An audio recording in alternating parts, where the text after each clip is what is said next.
Hello, and welcome to the first episode of the I'm So Tired podcast. The podcast where we're so incredibly tired and we try to fight our depression by talking about random pop culture bullshit for your and our own entertainment. So this is our first episode. Me and my co-host Islam Dubai, who you know from the channel that you're watching right now. Hello, Hello. Islam. How are you doing? Yeah, I'm so tired, man. We thought yeah, let's we were talking for a while about having like starting a podcast together, but we didn't really know what to do it about. If it was going to be like cyberpunk movies or just gaming, or we had a bunch of other ideas, but basically we came up with this concept of I'm so tired. The reason we're doing it is to like have an outlet to talk about the stuff that we talk about anyway, either in private chat or on Discord. So we thought, we might as well record that and have some fun with it and see what happens. So there's the concept of the show is just that we're just talking about random pop culture bullshit, and every week it will be different. Sometimes it will be games, sometimes it will be TV shows, sometimes movies. Maybe we'll talk about, I don't know, Islam is really into comic books. Maybe he'll get me into comic books and we'll talk about that. Inshallah. So we'll see. Yeah. So for our first episode, we're also going out with a bang because we also have our first guest. Yes. Christian from Large Popcorn. Yes. Hi, Christian. How are you doing? This podcast is presented in 4:3 format to preserve the integrity of Zack Snyder's creative vision. Thanks for having me on, guys. I'm really excited to talk about Zack Snyder today. This is gonna be an insane He's one. bringing in the chaos. I like that. Yeah. That's good. This is what this is gonna be. It's the chaos. Yeah. Utter chaos. So, Islam, how are you doing today? I'm so tired, man. I just had to get COVID tested, so that's great. You know, we're living in these unprecedented times. I'm so tired. Negative results. Also, Hopefully, it's one of those where I have to wait like a day or so before I get the wow. result. It's not one of those 15-minute quick tests. So Okay. apparently, it's more Yeah. like it's more precise. More accurate. So yeah, yeah. Because I It have is. two Yeah, it is. job interviews coming up soon. So I thought, maybe I should get tested before I go do job interviews. Smart. yeah. So I'm looking forward to that. Seeing maybe I can get money to buy more RGB shit for my PC, and maybe that can make me happy. Yeah. Who knows? That's the only reason to get Yeah. a job, by the way, because At you've got to this buy point, RGB. Yeah, Like, I need more RGB. what else are you going to spend money on? Yeah. Right. Movies? Yeah. Cool. Okay, so this is our first episode. So since we spent 4 hours watching the absolute insanity that is Zack Snyder's Justice League, we thought we would talk about that and like go do a full spoiler cast, go in depth on all of our thoughts, good, bad. We'll see. We'll get into it. But first, since it came out today, at least depending on your time zone, but it did come out today, right? Everywhere. Christian, is it still Friday where you live? No, it is Saturday today. It's Saturday Yeah, today, dude. so it came out yesterday. Yeah. See, that's why we're so tired. Okay. I'm I don't studying even for know what day it is. I'm studying for midterms. I have midterms on Monday and Tuesday. So yeah, if I start saying random stuff that doesn't make any sense, you know why. I'm fucked up right now. So first we would just talk a little bit about Falcon and the Winter Soldier, the first episode that came out. I assume you both watched it. Did you watch it right as this came out, Christian, or do you wait the morning after? I've started to watch them as they drop because Twitter can get kind of spoilery, and I'm very tired in the mornings, and I don't receive the information the same way as if I watch it at night. So I watched it right as it dropped. Right. And what's that? Midnight your time? Yeah, midnight my time. What time is it Okay, over there for you guys, by the way? I don't even know. Like 8 in the morning? It's 9 a.m. 9 a.m. Okay. Usually When for it us. drops? When it drops, yeah. Oh, I didn't know that actually. You didn't know that? Yeah. It's 9 a.m. in the morning. Yeah, I just watch it whenever. Yeah. Like with WandaVision, Yeah. I was like, I had to watch it like every morning, especially because of the spoilers. But this one, I waited until like, I watched it during dinner instead. I was like, yeah, I could wait. I'm not like super Yeah. excited to watch Yeah, it. and so. I think I feel pretty much the same because I was for WandaVision, it really got me with that first few episodes that they dropped. So I was really excited to see what was going to happen next. But this, even from the trailers, it kind of seemed more traditional MCU, which is fine. I just wasn't as excited about it. What about you guys? I have a question for you guys. Yeah. Did you feel like the show came like too quickly? Like I almost needed like a like more of a break from WandaVision in between shows. Like I would have enjoyed like another 3 or 4 weeks off before another piece of Marvel content. Yeah, it seems to me like Islam? 2021 is gonna be an extreme Marvel year, honestly. Like, I'm so Yeah. tired I'm already. so tired. I always joke about me being like, oh, I'm the big Marvel shill, but even I agree with you. I'm like, yeah, this is way too soon. Like, I was like, hmm I just came off of WandaVision, and I had thoughts about the ending and whatnot, but I was like, okay, let's just get this over with almost. Like Yeah. that's almost the vibe I had. Yeah. I was like super excited getting into this because yeah. Yeah, I think we'll see how they move along in the following years, because I feel like this year they kind of had a bunch of stuff that was delayed that was supposed to come out last year because of COVID, and maybe this year because this year they have at least supposedly they have 6 TV shows and 4 movies, and I don't know if they want to have that much stuff every year. Like I don't know if this is just a delayed thing or if this is the actual plan I for what they're I going to think be so doing. because Falcon and Winter Soldier was supposed to be in 2020, but it got delayed because of Yeah. COVID. So I can only imagine. Yes. Yeah. Yeah, because they were supposed to Also, start with this actually. This was supposed to Yeah. be the first show, not WandaVision. Mhm. For me at least, as long as the shows can be different, it's okay, but they're not gonna be different. That's the thing. that's the issue. Yeah. I mean, they're gonna have like Yeah, if different they were too. all Yeah. Well, if they were all as unique as WandaVision is, at least at the beginning. At least in the beginning, yeah. Yeah. the what if show should be supremely different. Oh, yeah. It's animated and it's Mhm. non-canonical. Yeah. I don't know. I'm excited for that one. Yeah. What if is gonna be so much fun? Like that's one of those Yeah. ones. So Oh yeah. that and for me as well, Miss Marvel, and that's because Oh yeah. it's Kamala Khan. I love Kamala Khan. I love teenage superheroes. I think teenage superheroes are super fun. So that's why that and Hawkeye are like 2 of those I'm so excited for as well. Yeah. But I think- hopefully they can have different vibes because especially like Falcon and Winter Soldier. Let's get into it, I guess. Yeah. The military vibe, dude. I'm just let's Yeah, just yeah, let's just yeah. let's just start the show off with like, oh, we're almost invaded another Middle Eastern country. Oopsie whoopsie. Like, good job, So America. Good job. Here we go again. Here's Tunisia. Yeah. It's yellow. It has the Mexico filter. It's like, come on. Yeah. Stop doing this. This isn't how these countries look like. Yeah. Yeah. Yeah. Yeah, you have to kind of try to, because even in WandaVision, all the military stuff was the most boring part of the show. That was Absolutely. when I checked out. Yeah. I didn't really care anytime there was military involved. But I don't This know. is I why don't know. Yeah, go ahead. sorry. this is why I'm enjoying more of the, and I wrote down in the notes, the more familial aspect that's been going on with Sam and his family. That I'm really enjoying. Everything that has to do with like more like propaganda stuff, typical like MCU, is like it's fine. Yeah. It's more Marvel, but what I'm liking is more of like the social commentary and that familial aspect. I'm Yeah. so glad Okay, you let's said get that. into it. Yeah, I'm so Let's glad you get said into that, it. So- Christian, because I actually have a question regarding that. Yes. I want to talk about Sam's story for a bit, if that's okay with you. Because Yeah. I feel like in concept, I really, really like the story. I just have a real tough time buying into it. Like, why?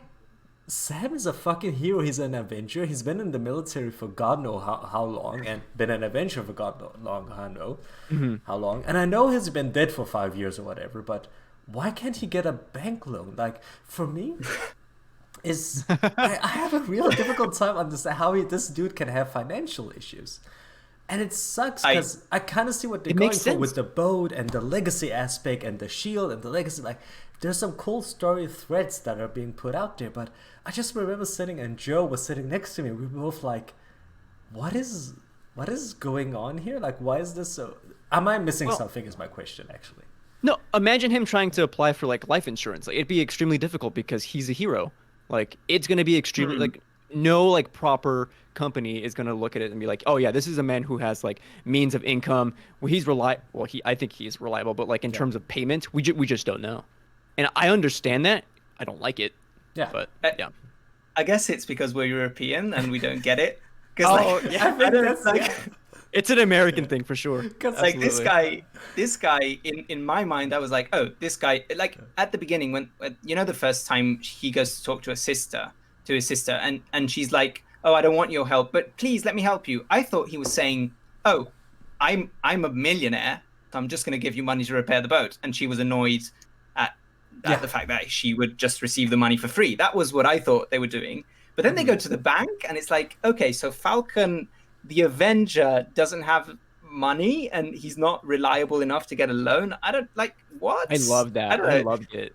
I love it in the idea of, because what the show is doing is he's a black man, therefore, and a black woman, and therefore it's more difficult for them to be approved for a bank loan in America. That I like the social commentary that it's doing. I just think it needs a lot of suspension of disbelief, because the only situations that we've seen all of these characters are like super high stakes situations where they're like literally saving the world.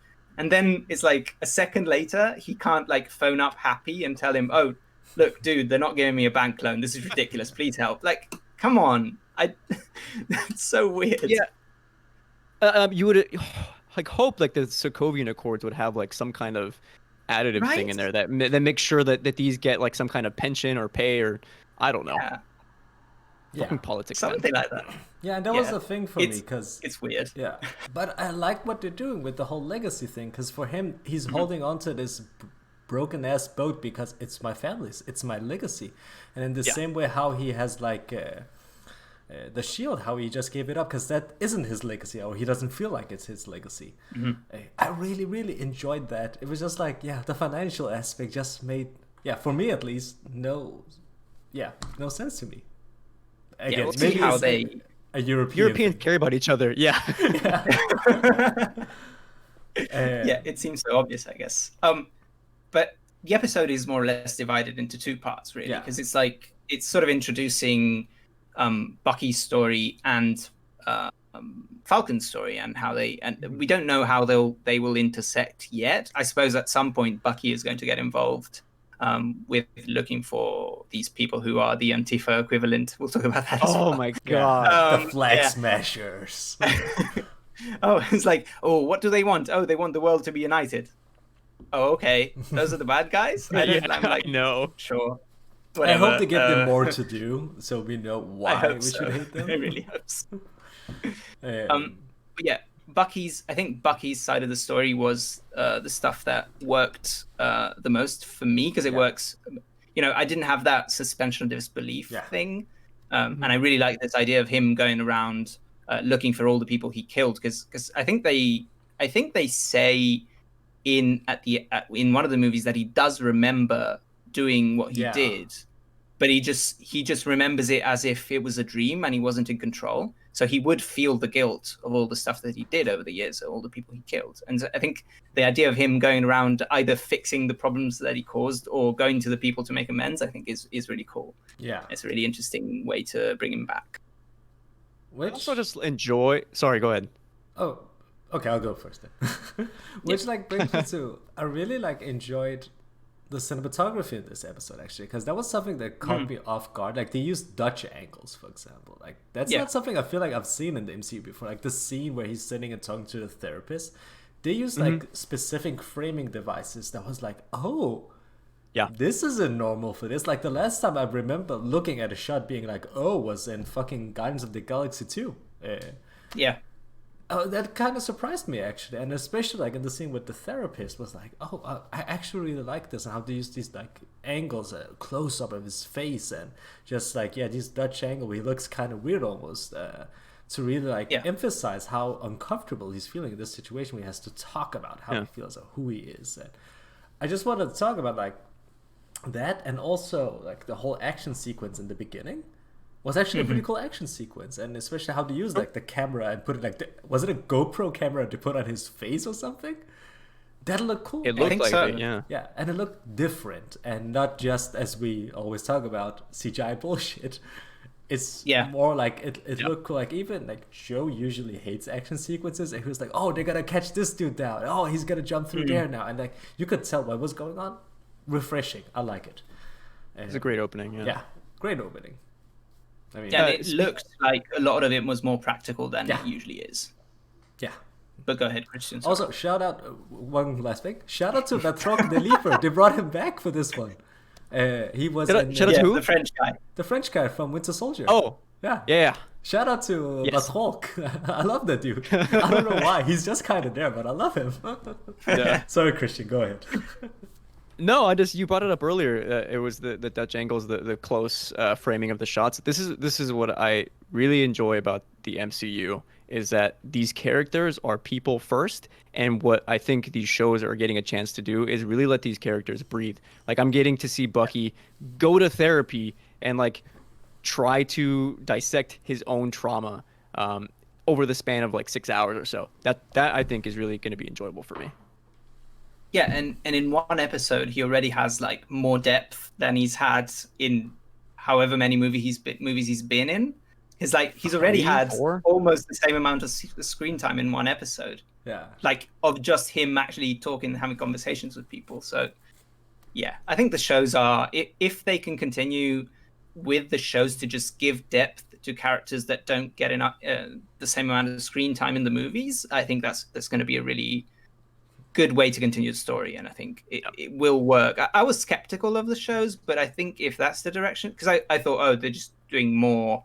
But if that's the direction they're going, like they're actually fleshing out the characters first, and then the movies are going to be the big events, then I'm completely on board. And, Yeah, because that's kind of how gonna be the exciting. comics do it as well. Like, you know, you have all these like solo comic series, and you have so much time with these characters, and now, oh, it's time for the big bullshit fights that nobody actually likes. They just relegate them over to the event comics, and when the Avengers movies, and when those are done, we go back to like the solo stories. And I hope they continue doing it, because that works for me at least. Yeah. Yeah. We'll see if So- they can maintain it. Yeah, that's Yeah. the hope. Let's hope it doesn't go full.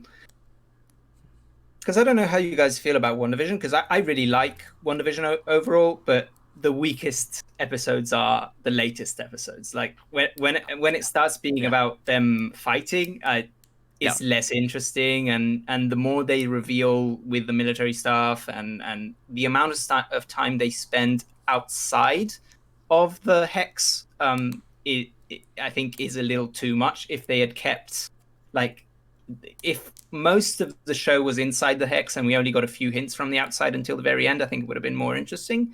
But I can see how, because it's the MCU, they kind of have to string the audience along. They can't just do a David Lynch show, which is what I would want to see from the beginning to the end. You know what I mean? But still, I agree. hopefully they don't all like go into CGI bullshit at the end. Yeah, and for me at least, I feel like Sword and WandaVision was almost put in there to be like, oh, we actually need to explain what's going on. Because it almost feels like... Because the MCU is so big, right? Like, so many people watch it, and so many different people watch it. Like, it's a show for everyone. So it kind of feels like they're almost talking down to the audience sometimes. And maybe they kind of have to, because when you see, like... Okay, I'm gonna be a bit rude, but when you see how some people watch this show, like, all they're doing is, oh, this is how they're gonna introduce the X-Men. It's like, Yeah. that's not what the show is about. It's about trauma. Who the fuck cares about the X-Men? And now people are doing this with this show, and I'm like, no. To be fair, I mean, they got me when they introduced Pietro as the. Oh yeah, you know what I and mean? that was like, Yeah. I was also like, fell for it. Yeah, I was also gonna, are they gonna do this here? But that wasn't the main reason I was watching. But yeah. My point to it was like, people watch these shows for different reasons. Like, some people just want I'm here for the fun action. I feel like some people are there for like power levels. Some people are there for emotional storytelling, and they try to like get all of that together in one show. And to some degree, I think that's where WandaVision failed, because like the last episode, the action was stupid. Yeah. I really didn't like the last episode. I felt like the last episode was so weak and unnecessary, and it kind of like, I won't say it ruined the show, but it kind of made me feel like, yeah, this could have been way It's a sour better. taste. Yeah, Gives it you left a sour taste yeah. in my mouth, exactly. Because with the first 3 episodes, it did feel like the actual resolution to the show could have been a conversation, could have been a really like emotionally disturbing conversation between like Wanda and the people she'd created, and them figuring out, oh, we're not actually real, you need to let us go. And then she goes completely insane and leaves and does whatever and becomes, because I think she's being set up to be kind of a villain character now. It's kind of unclear, but I think that would have been a more thematically interesting show. But I understand the reason why they're going for more action stuff, and that's okay. You know what I mean? It's not the end of the world. They're just, No. Yeah. I wish they could do more daring stuff. That's what I mean to say. Yeah. Also, can we talk? I know this is a weird pivot, but what was the fake Captain America at the end? Is that something from the comics that I'm not getting? Because who was that guy? Do you want to know who that guy is? I can tell you. No, I don't want to know. But it's like something from the comics. It is like, I know which comic they're like. They're taking notes from a certain comic, and it is what you think it is. And the things are happening exactly why you think they're happening. Let me say it that way. Yeah. I will say it kind of hurt though. Sam's reaction to seeing, because he gave it to the Smithsonian, right, and then to have it ripped away, given to just some other white guy. I felt that pain there. Yeah, for sure. I get what they do thematically. I just thought he looked a little funny when he came out. Yeah. Oh yeah. And it was like it was kind of undercutting the moment, because he was just like, "Hey, hi, Captain America," smiling, and then. But I feel like also that was the point, because it's so disappointing. Yeah. Oh, for sure. For sure. Yeah. But I also think like one of the reasons why. Also, like, I don't know if you noticed, but the dude that introduced the new Captain America was the dude that was like, "Oh, you did the right thing by giving up the shield." Yeah. Which is like, that got me so angry. Like, that legitimately got a response out of it. I was like, you can't do this. He gave the shield to Sam. You can't just rip it out and give him to this generic white dude. I mean, come on. America, baby. Yeah. That's another element of the show. We are going to be making fun of America sometimes. Yeah. But that's okay. Let's be honest. Yeah. All the time. I was trying to be conciliatory. But yeah, so do we have any more thoughts on Falcon and Winter Soldier? Are we excited to watch more of it and stuff? I'm excited. Sure. I'm excited, but I'm not like over the top hyped like I was with WandaVision. I'm like, this is going to be a fun show, and it gives me a reason to have fun Fridays. Exactly. There are no bars, there's no going out. I got Falcon and the Winter Soldier. I look forward to my Fridays. Yeah.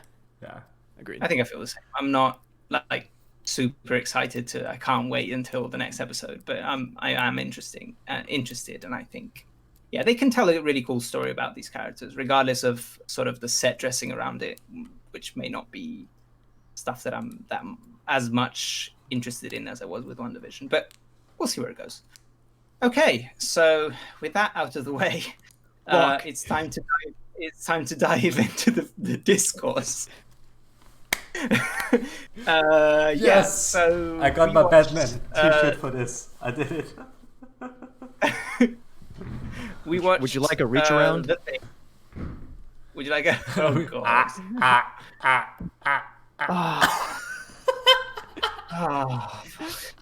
Okay. So before we get into the Snyder Cut, I was just wondering about what our thoughts are on the DCEU project as a whole, just in general, and kind of Zack Snyder specifically as a director, and the movies that he's done inside or outside of the DCEU. If you've seen, I don't know, if you've seen other stuff from him that we think is cool. I don't know. How do you guys feel about all this crap? I mean, Islam? I don't. Christian, there you go. Let Christian go first. Okay. Go.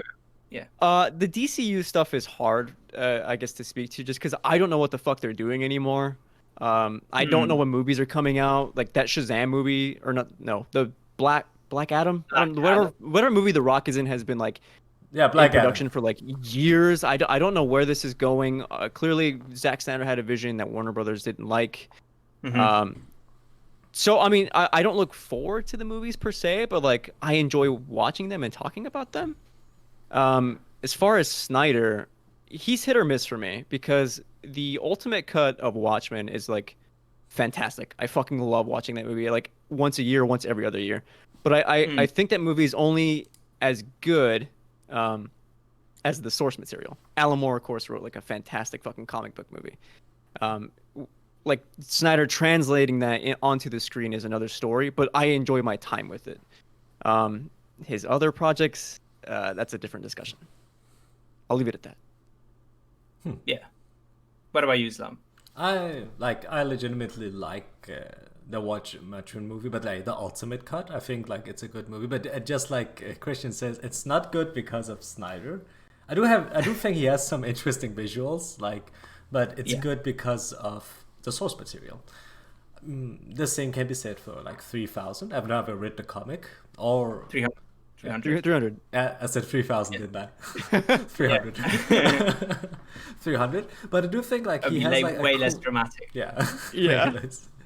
But I do think he has like an interesting visual style. And I think that's what I think about going in watching these things. Like that's how I felt like watching 300 back in the day. Was like, oh, this is cool, but it's nothing more than that. Like there's no substance to 300. It's just cool. It's like like half naked men fighting for 2 hours or whatever. That's what you're into. I know I am. It's cool. That's kind of how I feel about Zack Snyder. For me, for example, with Man of Steel, I didn't like the story too much actually, but I did like the action. I felt like the action was pretty cool. Like the Smallville fight scene, it felt like I finally got my Dragon Ball movie. I liked it. But other than that's kind of also my issue with him. I feel like he has trouble having like actual like dialogue and characters and such, and I feel like as soon as we try to have just a little bit of depth, that's when it falls apart, if that makes sense. Sure. Yeah, I'm pretty much in a similar boat because I think I kind of appreciate people who have a creative vision, even when I don't like the creative vision, even if I'm not a fan of it. Because I'm really uncreative myself. So, seeing people have a distinct artistic style is something that appeals to me. Like I'm interested in seeing their work, even if I don't like it to some extent, which is kind of a weird thing to say. But I just think if you look at his movies without dialogue, they're kind of really interesting to look at because at least you can tell. Like a lot of Marvel movies, of which like I really like the MCU. I really like the characters. I really like the scripts. I really like the story. If you just look at them, they kind of look a bit flat. The action is often, it's there, but it's not particularly remarkable in any way. And I think the one thing that Snyder does that a lot of directors in other superhero franchises aren't quite able to do is create a memorable image that could be something out of comic book. The big splash screen slow-mo thing. I think those look cool, and it's a cool thing that he's able to achieve. But then any story that he writes, you stop and think about it for 3 seconds, and it doesn't make any sense. The characters have, very often most of the stuff that's going on could be resolved by having a conversation. Like I'm thinking of BVS, but I also in Man of Steel, it's like the characters are having conversations with each other that are conflicting. The father is telling him, "Don't save me," but then he's telling him, "Oh, but you're going to be the hope for humanity." And it's like anytime he tries to write humans like talking to each other and interacting, it just doesn't work, and it's not interesting. And I'm not sure why, but because he does have a voice. I just think it's only a visual idea, visual voice kind of thing. It's strange. And the DCU, I don't know. I like a few of the movies, but I think they kind of jumped too quickly into trying to be as big as Marvel, and they forgot to build up to things because we're going to talk about this movie specifically, but that like there's a lot of stuff that doesn't have any backstory, so they have to put it in there, and so it doesn't work overall, and it feels a bit disjointed. But yeah, okay, let's get into the fucking 4-hour monster that just came out. just and give our basic thoughts about it. I can start if you guys want, because I think my basic thoughts are really simple. I think the movie is an interesting experiment. It feels like he's going for kind of a visual story that it's like a big epic operatic story, but the issue is that I think it doesn't have enough of a variation in tone, and so it always has the same epic big style, which means that when we're having just human moments, they either don't work or they're not there. And so getting through 4 hours, it was quite challenging, even though from on a scene by scene basis, there are a lot of scenes that I'm like, oh, this is awesome. I just wish it was surrounded by other stuff that made it more meaningful, at least for me. So that's me. There you go. Can I go Christian? next, Islam? Yeah. Christian, Islam I think is the most positive on this. So let's I actually okay, like this movie, but I do think I'm gonna agree be- with almost everything you said, though. That's the funny thing. Yeah. I think I'm gonna be the middle ground here, which I think will be good for conversation. Hugo, absolutely right. I feel I feel Snyder in every scene of this movie, and that's for better or worse. When I was texting my friend, I was like, "This feels pretentious, and it's insisting way too much upon itself, and yet I'm really enjoying myself." And like, I was the opposite, Hugo. 4 hours flew by for me. I actually separated the first hour and the next 3 hours because I needed to sleep. But I mean, I had a good time. Like, I'm not sure if it's a good movie or not. Like, I think a lot of the stuff is bad, but some of the stuff is pretty good. And like, if I enjoyed myself, does that make it a good enough movie for me? I don't know. Yeah, that's where I want to chat on that. I also enjoyed myself. It's the kind of movie that while I was watching it, it was so like epic and operatic and huge that I was like, oh, this is actually really cool. Even though there were a few moments that I was like, okay, this is ridiculous. I hate this. Why is this in the movie? But a lot of the time, I was actually having a really good time watching it. It's just like, it's the kind of movie that you remember the visuals, but then when you start thinking about what was that movie actually about, what were the characters actually doing? I don't care about anybody that's on screen, and I'm like, the more time passes, the less I'm interested in it. But at the same time, the visuals really stuck with me, and I had a good time watching it. Islam. Yeah, for me at least, yeah, because I agree with both of you. That's the crazy thing about this movie. Like, if you ask me, would you recommend this movie to someone? I would be like, I'm not sure. I would recommend this movie to anyone, to be honest. But I honestly think I really, really like it. And for me, at least, coming as like a comic book fan as well, this feels like the dumb comic books I read. Like, sometimes the writing is off and it's weird and it's grandiose to a fault, but it's so much fun at the same time. I feel like that's what grabs me, because Christian is right. Is this movie well written? Is it good? Not necessarily, but is it fun? And is it extreme? And is it over the top? Like, this for me is like, there's this one comic book writer. His name is Grant Morrison.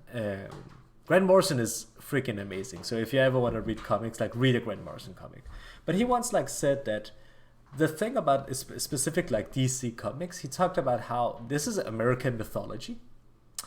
Like, and you can take these characters and point them towards like old mythology. Like, you could, like, Batman is Hades and Aquaman is Poseidon and so on. Superman is Zeus. And this like makes sense for me, that this movie is like American mythology. It's grandiose, it's over the top, it's in your face, and it kind of works. Like, you've got these superhuman people that are shot in this funny fucking aspect ratio, but it makes them like this larger than life. Like, this is one of the first time since the Hated that. I loved it, and I'll get back to it. This is the first time since the first Avengers I really felt like I'm watching superheroes on screen, because they felt so big and so, bombastic. And I'm not sure it's a good movie, but I love it though. Those are my thoughts. Like, those are my legitimate thoughts. Like, for me, it's the vibe that this movie gives, more so than the story. It's more for me about coming from, because it feels like a bunch of scenes just tagged together. Like, half the time there's no cohesion in this movie. Like, so we go from one scene to a flashback to a flash forward to a future that may or may not happen to back to a flashback in a split second. Like, This movie makes us. And then there's 1 second of Martha just looking sad, and then but at the same time before that there's like Icelandic ladies singing for 4 minutes. Oh my It's like, fucking god! It's all over the place. Yeah, I told my friend this is vibes first and a movie second. and I Yeah. agree. I feel like for me, sure. the vibes did it for me. That's why I'm gonna say I can't recommend this to anyone, unless you're in it for the vibes. Then you're gonna love this. But this is a movie. Like there should be a warning before this movie that this isn't really a movie. It's more like almost like a music video at some points even. Yeah. Yeah. It's kind of like a big tone piece. Yeah. And that's why I say I thought it was too long, because I think like this movie could have been like actually good if it was either 3 hours and it's just opera and it's just the big epic music videos of epic imagery of superheroes punching each other, or it could have been a 10 episode miniseries where you actually flesh out all of the elements and all of the characters and you make it a bit more human, and then you do the action scenes as the big operatic thing. I just think the 4 hour cut is kind of an in-between that I don't understand. Like, I don't know why a lot of the stuff is in the movie. Like, I know it's set up for movies that we may or may not get in the future, but why is Amber Heard here? Why is Willem Dafoe here?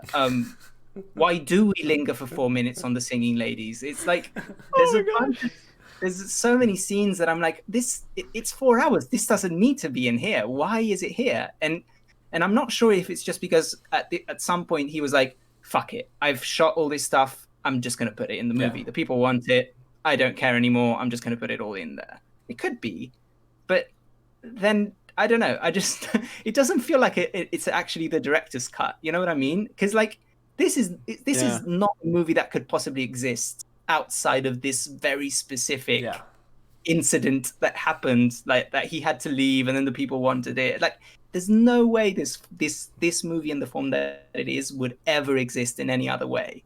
So it kind of feels odd watching it, because it doesn't feel like I'm watching a movie. It feels like I'm watching like this big collection of gigantic imagery and things.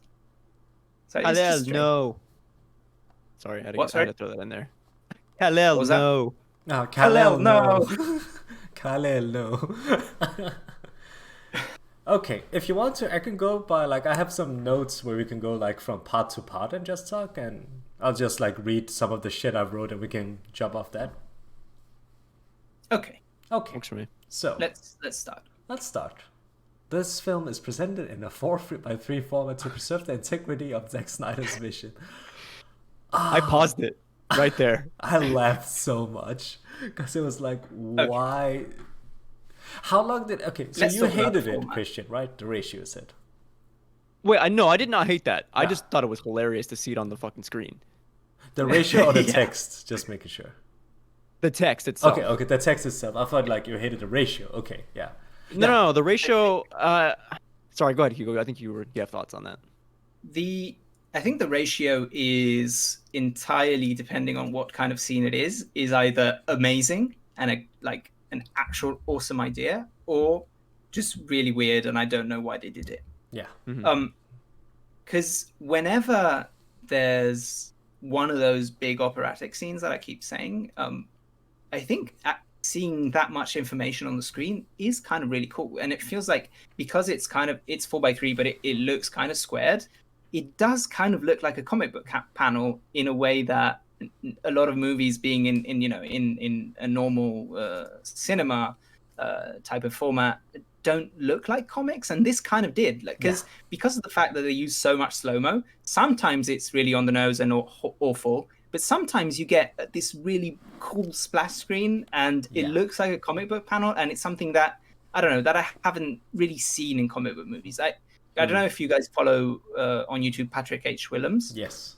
Yeah, but if you watch his Marvel movie videos, he always talks about how the first Avengers and even Age of Ultron are the only two movies in that series. This was before Endgame, to be fair, because Endgame does have that big part at the end. They were the only two movies in the series where you actually see just images of the superheroes together that look like they could be in a comic book. And the movies try to not do that. They try to seem more realistic and look more cinematic. And I think in this one I kind of appreciated the format because it was able to be very comic booky for me. But yeah, it doesn't always work. Like there are scenes where people are just having a conversation where it is a bit distracting because it looks like I'm watching Ingmar Bergman, but I'm actually just seeing, Aquaman going into the water. So it's a bit weird. Yeah. I didn't find it interesting enough. I mean, it looks cool. Like I enjoy it when like you said, when it's the big operatic moments. I think it works really well there. The other times, it's just doesn't serve to me a purpose. Like I enjoyed the different aspect ratio in, like, say for example, the lighthouse. That to me served more of a tonal difference to me than it did here. No. Yes, for me, I actually really really loved using that aspect ratio, just like Hugo said, framing the movie like this movie just knows it's a comic book movie. Yeah, I feel like I kind of missed that as well, because the first Avengers specifically also was like, the first Avengers movie was the first time I went out. I clearly remember telling my friend, because I went into that movie expecting it to be super bad. I remember I was like, yeah, this is gonna be horrible. And then when I come out, I was like, whoa, that was awesome. What the fuck? And I remember telling him like, it felt like I was reading a comic book. Like I could almost like see the fucking speech bubbles and the panels, and this gave me the same vibe. Like sometimes I'm just looking at like, this is a comic book panel. That's cool. That it just like pays homage in that way. So for me at least it worked, but at the same time it's also kind of pretentious. Like, yeah, it feels like super pretentious, and it feels like, okay, I'm gonna do something else to like preserve my integrity and how I feel like the movie should work. And it's just like, come on. I'm both ways. That's my issue. Yeah. It's just not true as well, because if the movie was coming out in theaters, there's no way it would have been full by 3. No, could you imagine? Could you fucking imagine?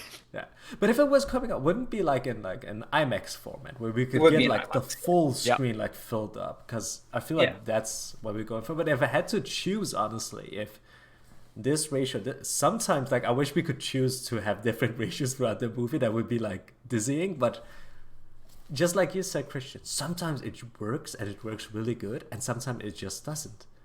And sometimes it's just kind of there. Yeah, sometimes it's just kind of there. We're just like talking to each other. But like sometimes even with us just talking to each other, it's so cool how to just like see these characters frame in frame, and they're like, they're so well framed because of the ratio. Yeah.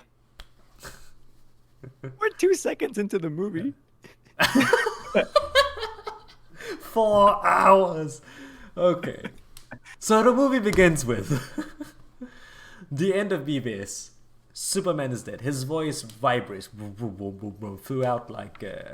throughout where's the Metropolis to Gotham, and it activates the mother boxes. I'm sorry, the Infinity Stones. And now Thanos has to grab the Infinity Stones. Overall, the plot of this is overall the same as the Whedon cut, or the Justice League, as some people are calling it online. I've been seeing Justice League. Yeah. Just Whedon Justice League.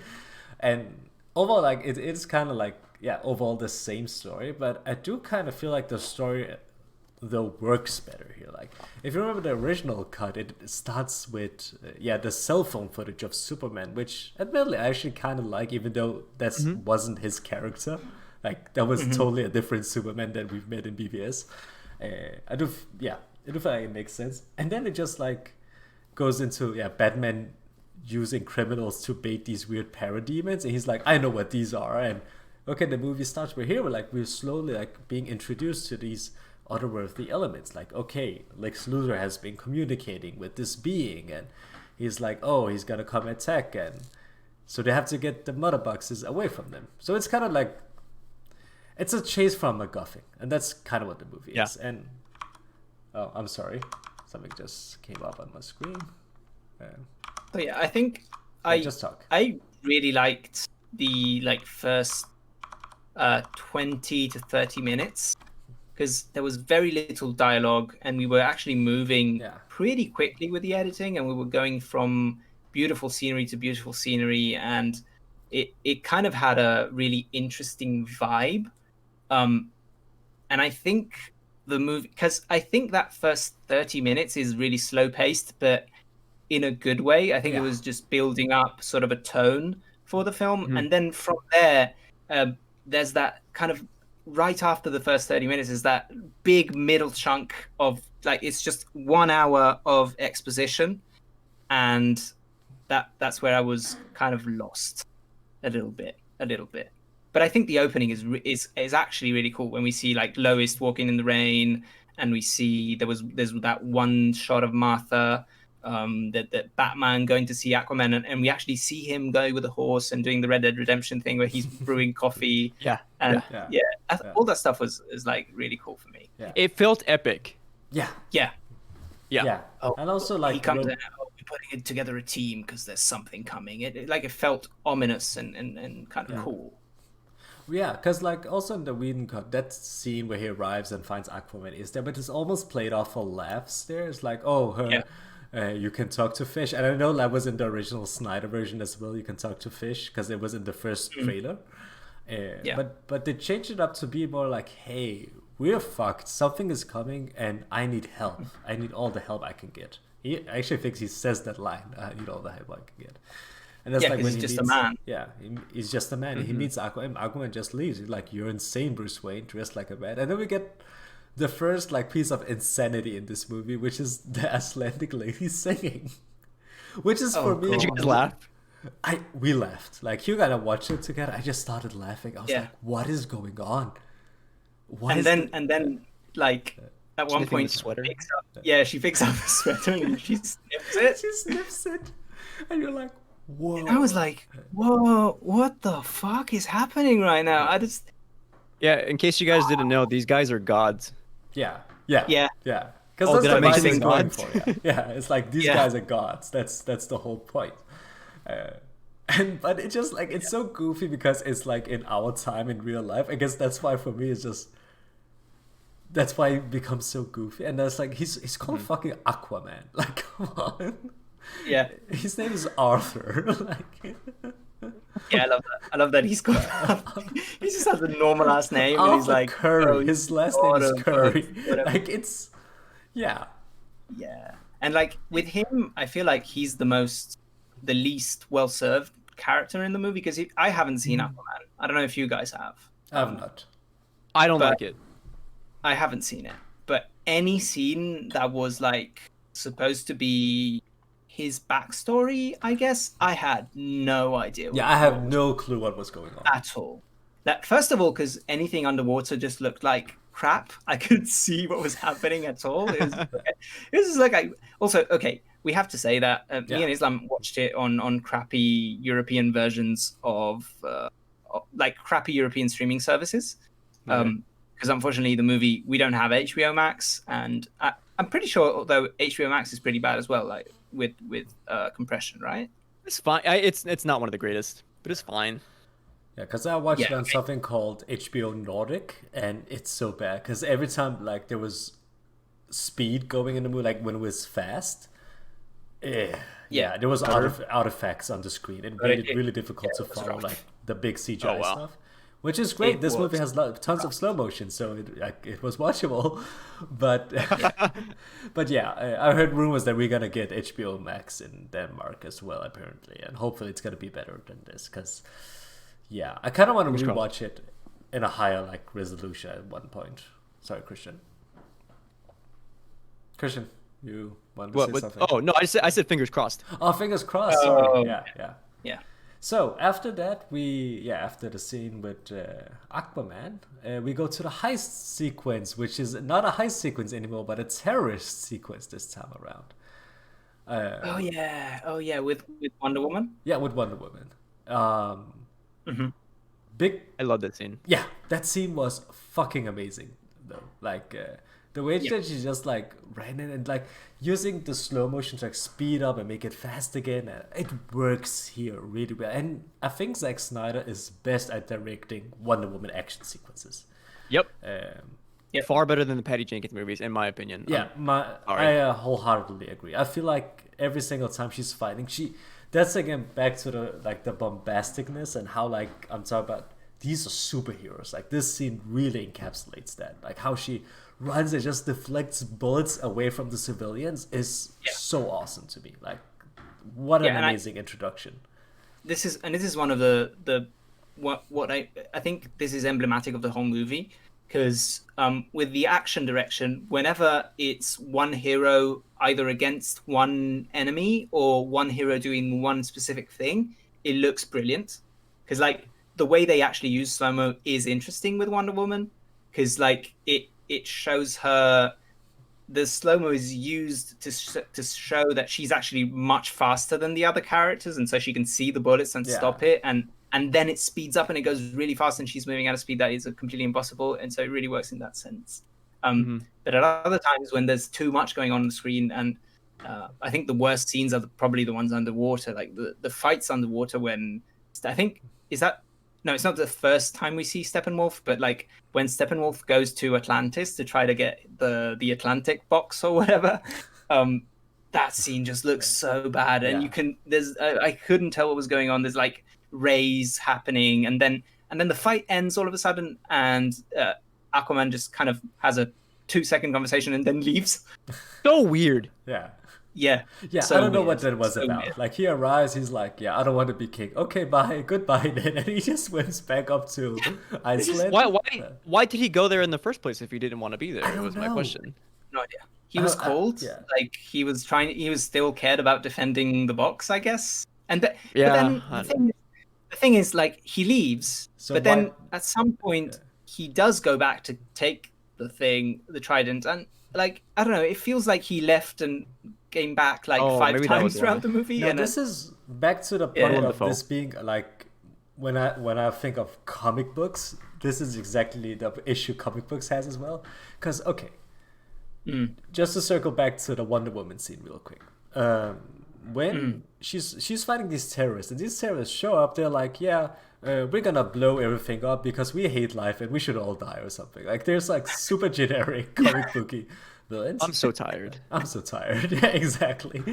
And you're wondering like, okay, but why? Who cares? Move on.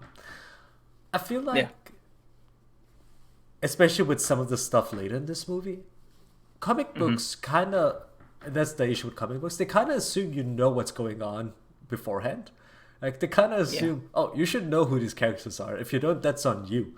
And this movie kind of does the same thing, because, like, if you don't know why Aquaman is why he's like he is, that's on you. You don't know who Aquaman is. You don't know who Willem Dafoe is. It's like, that's how it felt to me, at least. Like, it felt like maybe there's something I should have known before going in, but that's on me. But I don't know how I'm supposed to get this information. So I feel like you could tell this story was kind of like the version of the big comic book event, but it didn't have the thousands, or like, I wouldn't say thousand, but like dozens of issues of the individual characters leading up to it. And leading up to it. And so it was like, oh, a new element is being introduced and I have no idea what's going on. And Islam was like, oh, so cool, because I know it from the comics. And I was like, sure, but I was like, I have no idea what's happening right now. And and I think I have a section on I think we could go through this now since we brought it up. But yes, I have a section on the doc that is like DC law stuff that is either new or different in this movie.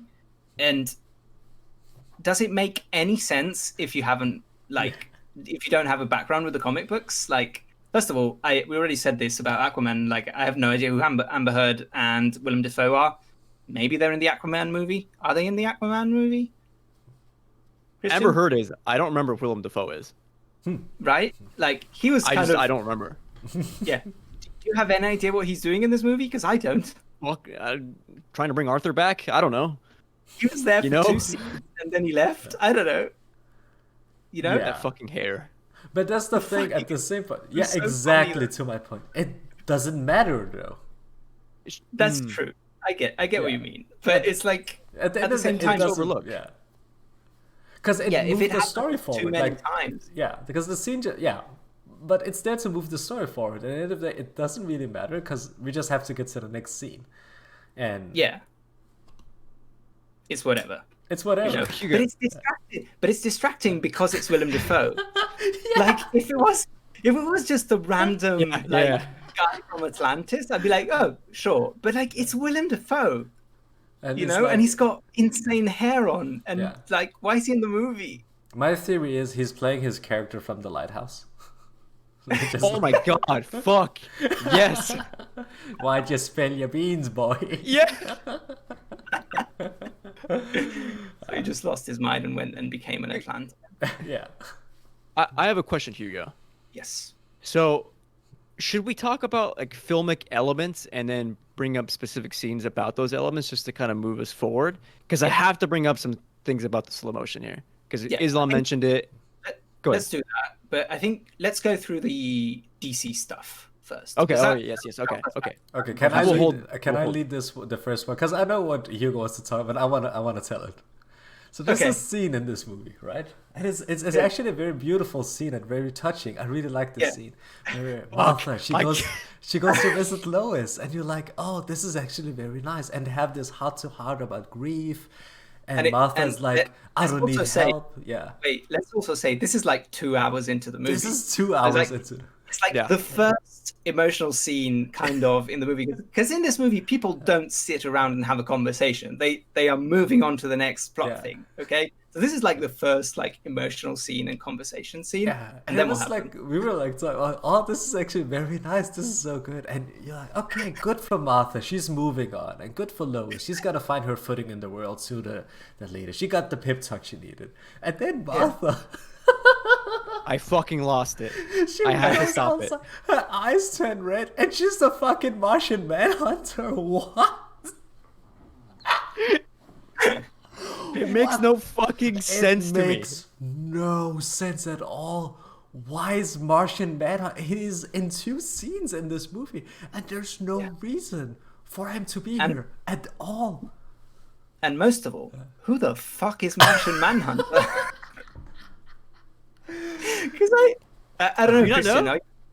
No, I'm not Oh. into DC. I'm not that into comics. So I see I see Martha just turning into this guy with grey skin and like a cape and red eyes, and I'm like, what the fuck is that? Who is this guy? Was this guy in another movie? And I'm like, no, That's he wasn't. awesome. And I'm just yelling, that's Martian Manhunter. And Hugo's like, who the I'm like, fuck is the who the Martian fuck is this Manhunter? That makes it better. Yeah, that makes it so much better. Does it though? Like I feel like the movie is assuming that everybody, and I guess to some extent this was made with DC superfans in mind, but the movie is kind of assuming that you're caught up with this stuff. I know who Martian Manhunter is, and like seeing him is like, what the fuck are you doing here? Like, you just ruined a perfectly amazing scene for no Right? reason. Yeah. Such a good scene as well, because well, we'll talk about it a bit later, but I feel like Amy Adams, the best actress in this movie, even though she only has a few scenes, but she's so good. Anytime she's on screen, I believe her emotions more than I believe the emotions of most other characters. Ray even Fisher though I too. wish Yeah. Ray Fisher too. Yeah, Ray Fisher too, to be fair. But like, I feel like Yeah. still Ray Fisher is still acting through the robotic voice and all the CGI, so it's kind of less relatable in that sense. And also, I don't know, I really like Amy Adams, so I recognize her acting a bit more because I'm like, oh, she's amazing. I wish she was in more movies. Although she's in a lot of movies. But also, like, Okay. yeah, but Also, also, like, like, what? just a big shout out to Ray Fisher, because, like, honestly, Oh yeah, I understand for sure. why he felt like he talked about how Fuck like yeah. Joss Whedon treated him like poorly on set and yelled at him and abused him, and when you also see then like he cut how him. much he cut out of his role, like Yeah. he's basically our POV character for this movie. Oh, yeah. He's like 100%. yeah, he's the POV character, and to think that he got treated like this honestly makes me mad. To be honest, like I understand where his anger comes from, because that's not, you can't do that, you know. Yeah, that was crazy. It was crazy to to see the me. amount of story that his character and his father. Like, I didn't even remember the father from the original cut. No. Maybe he was in a few scenes, but like I don't remember him. I was remember barely him there. dying, but apparently he doesn't die. He's just kind of in the end. Right. Yeah, I looked it up Okay. before recording this. Okay. Just like one of So the like major differences. But yeah, he's just in the end of the movie. Like he's also basically had his role cut, at, like totally cut. right. Yeah, exactly. And it's like, like that's pretty big part of the story. It also kind of gives us a bit of more of an insight on what is actually happening with the mother boxes. Um, okay, speaking of the mother boxes, I'm glad they cut out all the "mother, you're speaking to me, mother" that Steppenwolf was doing. Remember in the original? I don't. Yeah. Okay, in the original, there are like several scenes where because they basically cut all the dark side stuff in the original, right? Yeah. Yeah. So in order to give like a motivation to Steppenwolf, they added this element as if he was speaking to the entities inside the mother boxes as if they Oh. were his mothers or something, and that was so bad. It was that honestly that was dreadful to look at. And I feel like they kind of made them a bit more interesting, although very confusing to watch. If you don't know DC lore, because I was like, wait, okay, so Darkseid is the boss of Steppenwolf, but Steppenwolf left, so he was exiled, so he went to Earth and found the mother boxes. So because he found the mother boxes, Darkseid doesn't hate him anymore, and he's speaking to this other guy with the hood who looks exactly the same. I just want to chime in real quick. Watching these parts specifically with Hugo was like almost infuriating because every single time like this Zod pops out and Hugo's like, "Who is this guy?" I was like, "He's the guy from before, Hugo." But why is Steppenwolf talking to him? It's like, oh, but he needs to like report to Darkseid. Who is Darkseid? Exactly. Oh man. You know what I mean? Because I was just there, and then the movie drops this thing with you get the whole Age of Heroes scene, right, where sort of Wonder Woman is giving this big exposition of the Age of Heroes and when Darkseid came to the world and all the mythological figures that in the DC universe apparently are canon, which again, I didn't know that, but sure. It's like, oh, it's Zeus, and Hugo's like, I was why like, is yeah, Zeus I believe here? it. It's fine. Zeus is in the movie. I can get behind Whatever. that. I'm on this ride already. Yeah. I've played God of War. That's fine. Yeah. And then she gives all this spiel, and then at some point in the movie they drop this anti-life equation thing, and Islam is like, oh my god, the anti-life equation. So that's why and I'm just like, what? I have no idea what the fuck that means, and why does it have anything to do with the movie? Weren't we talking about the mother boxes a second ago, and now it's the anti-life equation? I have no idea what that is. Fuck knows. I still don't. And Do you want to know? Sure, explain it to me. But like Okay, again, it's another part of the Basically, movie that you can like, mind control if you're not anyone. into DC That's the stuff- anti-life equation. You suck up the life, What? they become Darkseid. That's it. What? Yeah. it's- So Oh, yeah. So the anti-life So equation Darkseid- is basically So you become Darkseid or a part of him, so he can control That- you. So when you see that evil needed to be Superman, explained. when you see evil Yeah. Superman in the Nightmare with a K, that's the anti-life equation in its effect. So wait, okay. really? sorry, what? So that's why Superman is bad? Yeah. Like I feel like Oh. he's using. It's a guess. Like it's not I explicit. thought it was like the injustice thing. Yeah, but it seems like he's working for Darkseid though.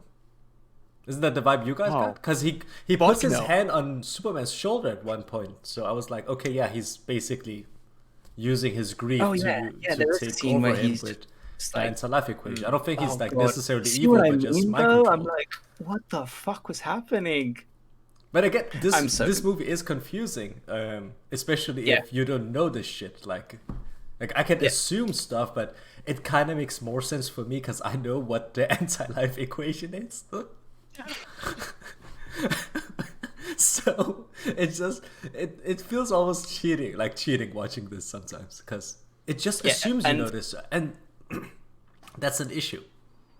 Yes. Yeah, for sure. Because a lot of the time I was like, oh wait, I guess I should pause the movie and go on Wikipedia and try to figure out what the fuck is going on. But yeah. Oh, Yeah. I just wanted to bring up really quickly. The whole scene on Themyscira I thought was done both better and worse in the Snyder cut. But I just wanted to give a huge shout out to just the moment that like I thought Snyder wrote really well. was when they're all like waiting for the mother box to open, and Steppenwolf steps through, and whoever the head of the Amazonians is, I can't even remember her name. She Connie says, Nielsen. "Amazons, That's show me your fear," and they say, "We have no fear." I thought was such a great was start so for cool. the fight sequence. Yeah. And that fight Yeah, sequence... that was literally pulled out of 300, by the way. There's a scene that is almost exactly the same. Yeah. Fuck. That was like Fuck. that was like female 300 though. Like honestly, you was, can yeah. tell the No, reason why their outfits are like that is that we can see their muscles and their abs. Yeah. And like it works for me. Like these, I feel like these Amazons look is so powerful. Like when you like that scene with the hammers and they're swinging and their abs. Oh, I was yeah. like, Jesus Awesome. Christ, these are godlike, at least godlike, which makes Gal Gadot even funnier because she's so skinny. Compared to these, like she actually looks like less powerful than the Amazonians. But yeah, I don't like Gal Gadot. yeah, I don't like her either. Hugo, do you like Gal Gadot? I have very little opinion beyond what you explained to me about the Palestinian situation. So Oh yeah, I and think there's that as well. I'm just talking like purely as an actress. I don't think she's good. as an actress, I think she's fine. I think for me, the only thing she does as Wonder Woman that really clicks is the little smirk she does before she fights. I think that's kind of cool. And she does it multiple times in the movie where, like, if she gets hit, she like looks and smirks back, like, "Oh, this is gonna be a cool fight." I love that. I think that's what she's good at. But as soon as she opens her mouth and says stuff like "Kal-El, no," I just like, come on, really?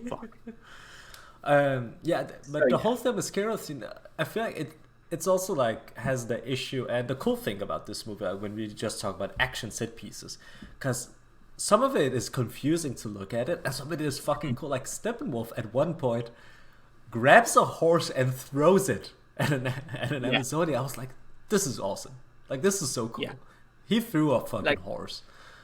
I felt about this scene the same as I do the rest of the movie. When they're inside the chamber and there's like hundreds of Amazonians fighting against Steppenwolf, I had no idea what was going on. As soon as they get out, and they start running on the horse and he's following them, that's a great scene, because then you see the Amazonian, like, she throws the arrow and with a lasso around it, and then she throws it back to the other Amazonian, and the one is running, and you know, he overtakes another one. That's a cool scene. And then you get the big, like, Lord of the Rings scene where all the other Amazonians come and he just leaves because at this point he doesn't care anymore. He got the box. So, like, it's, again, it encapsulates the whole movie. It goes from being amazing to awful in the span of seconds. Yeah. And this is like the whole viewing experience for me. Yeah. But yeah. So, okay. I think I have the, on the doc, I have it divided with either we can talk about the characters first, or we can talk about sort of directorial decisions and style. I need to say something about style. I need to say something. Okay, let's talk style. Style, and then we'll go to the characters and story stuff. Because it's the same issue that I had with the whole Martian Manhunter thing, is that Zack Snyder is getting in the way of himself. The slow-mo scenes, I thought some of them were so great, and I'm particularly thinking about the scene where Flash is saving Idris? Yeah. Iris West. And then, yes, thank you, Iris West. And then, which I thought was like such a cool scene, watching him like go through the glass, and then the fucking music kicks in. And then we're looking over at Flash, who's grabbing a fucking wiener out of the air and putting it in his pocket. And it's like, why did you choose to put this in here and leave it in here? I remember while we were watching when he just went and just like used his finger to break the glass. Yeah. I was like, Hugo, is this movie fucking awesome or what? Like, I was like into it at this point. I was like, this movie is fantastic. And then the music kicked in. And then and not just the way he just go and he touches her hair, like he gently brushes her hair. I was like, oh, you weird. fucking creep! Don't do that. Just please don't touch people's hair. Don't. Yeah. Yeah. For me, it's like, yeah, exactly. He gets ahead of himself, and it's almost cool and it's almost great, and then until it isn't, and then he does something like this. Yeah. And yeah, again, I feel like the slow-mo works whenever it serves the purpose of creating a beautiful image. And it doesn't work whenever it's just there because I don't know, because Zack Snyder likes slow mo. There's The a fucking lot hamburger of seed. oh yeah, oh yeah. There's a lot of it, and it's like sometimes it's just people walking, Yeah. and it's slow mo. Mhm. Sometimes it's just it's just a scene that just doesn't need it. You can because it makes it because there's so much of it. It makes it less meaningful when it is actually cool. But when it is cool, for example, I feel like in the third act, whenever we have the all of the heroes together and they do a big slow mo shot, I think that really works. But then you have a slow mo with people walking, or slow mo with him just looking at the wieners and stuff, and then it doesn't really make any sense. And it's kind of getting in his own way. And also, again, the slow mo, sometimes the visual is incredibly cool, and then there's a stupid music choice of some pop song just slowed down because that's Zack Snyder's vibe, I guess. And yeah, and like, even again, music, same thing for me.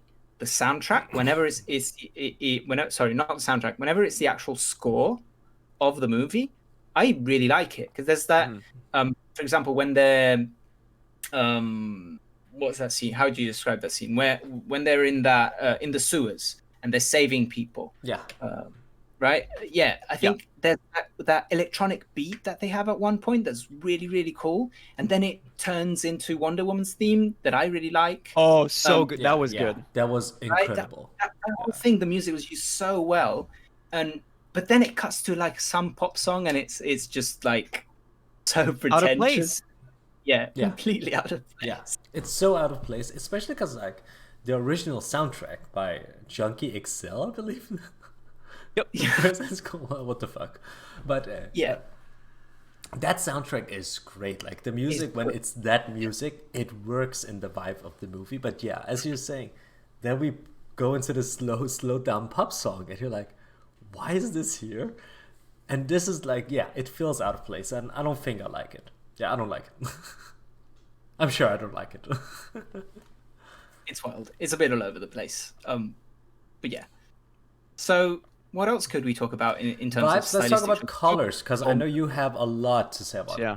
Rather the lack of colors, Hugo. I know you love colors in your movies.